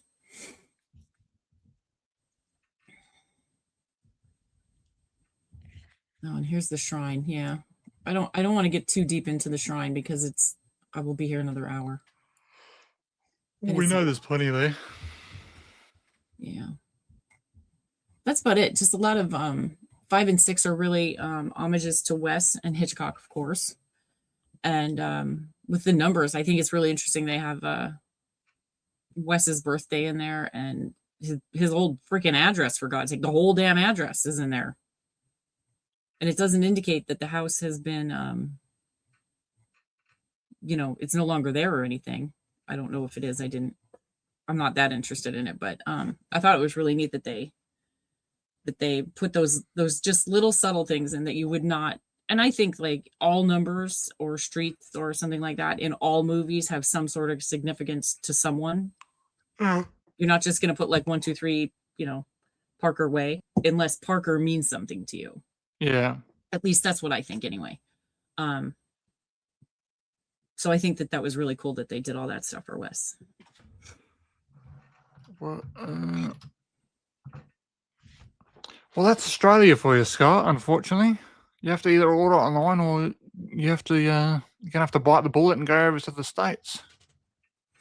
Yep, buy it when you get here. Like I did, and I wanted to go to Spirit Halloween, so I've been there and can't wait to go back to Spirit Halloween again. I've never been to a Spirit Halloween. There's one close to me. I mean, not close, like 50 minutes away, but yeah, it's to a town that I often go to, so it's not like it's completely out of the way. But I've never. We should go check one out. This is the most really that I've been interested in Halloween at all. Yeah, since I started doing this with you. Well, I can't wait to set up my Halloween stuff this year. Yeah, can we get through summer and have it go really slow first, though? Because I'm sick of this. Was Lillard? Yeah, Lillard said 6 was too violent. I didn't think so. I didn't think it was too violent. I thought it was just fine. I thought the bodega scene was creative. It was different. Wasn't like Chris says, you know, we want different, but then when we get it, we bitch about it. And I don't think it's too violent at all. I really like the shrine, and this is something I'll die on this hill that Sydney should have got the shrine. Sam and Tara didn't earn it. Kirby, sure, and you could have had Gail there as well, and written Kirby into a movie that Sydney's in order to have the shrine, but it didn't make sense that those two got it, and Sid, who lived through all of it, didn't. That really bothers me, like a whole lot. Well, I wouldn't sneeze about having all that stuff, Slasher, that's for sure. Oh my gosh, yeah. Some of it's pretty wild. I know before... I mean, there was stuff in there I didn't even know existed. I think it was before Scream 6, they had a little Scream thing set up in Los Angeles somewhere, and I don't know if you know who Chris is from 3C Films. He went to go visit it. Oh, that's neat. And he got to see the shrine sort of set up how it was in the movie. Like a traveling shrine. I mean, they have everything there. They have happy birthday banner for Roman. They have the garage door. The garage door, which I feel like wouldn't be evidence anymore 30 years later. You know, still be like sort of like a memorabilia thing where someone was killed. Yeah, I guess, but I don't know that he would have gotten that through the...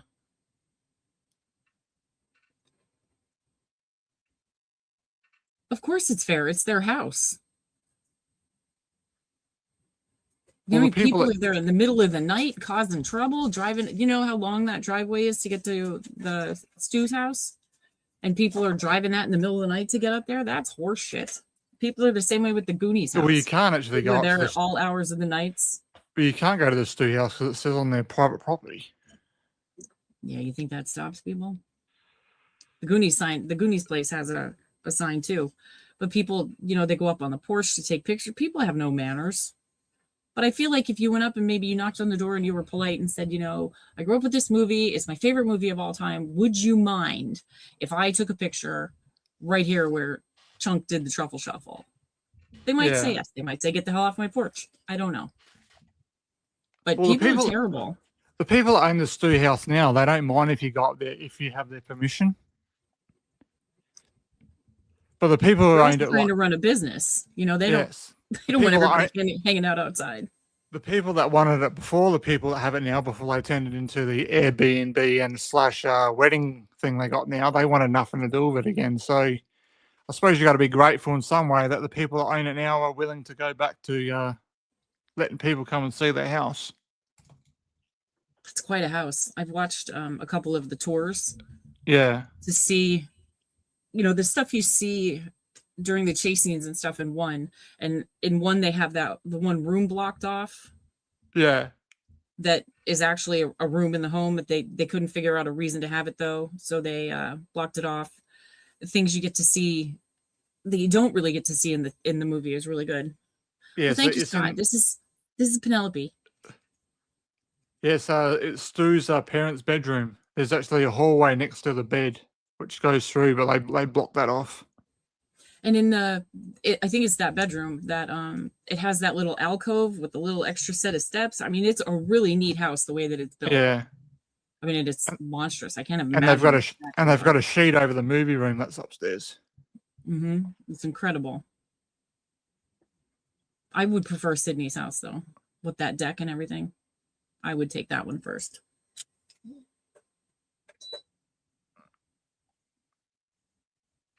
Right?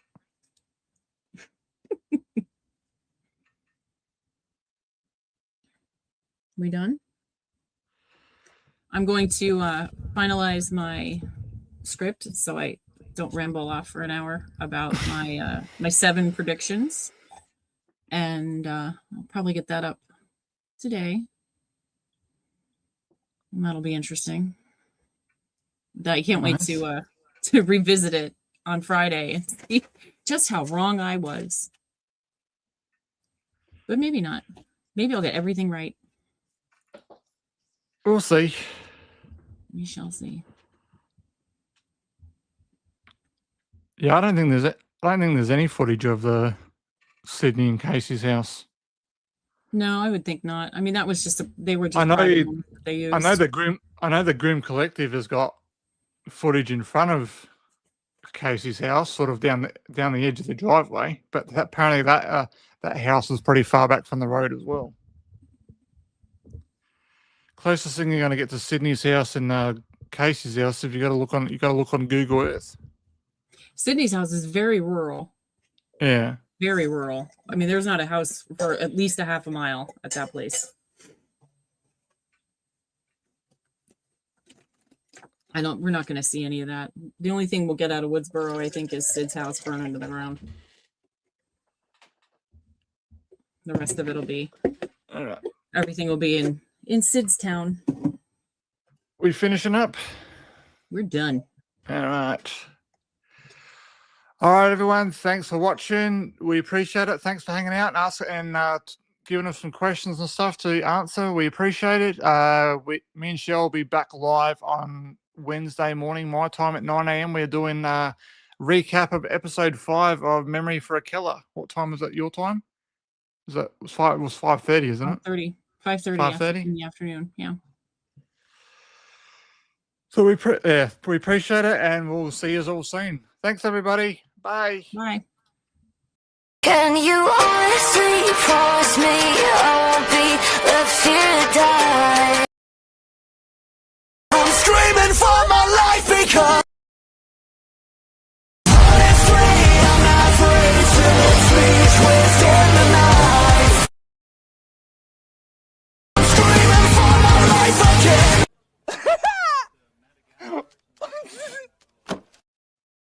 Enjoy. Scream. Love it.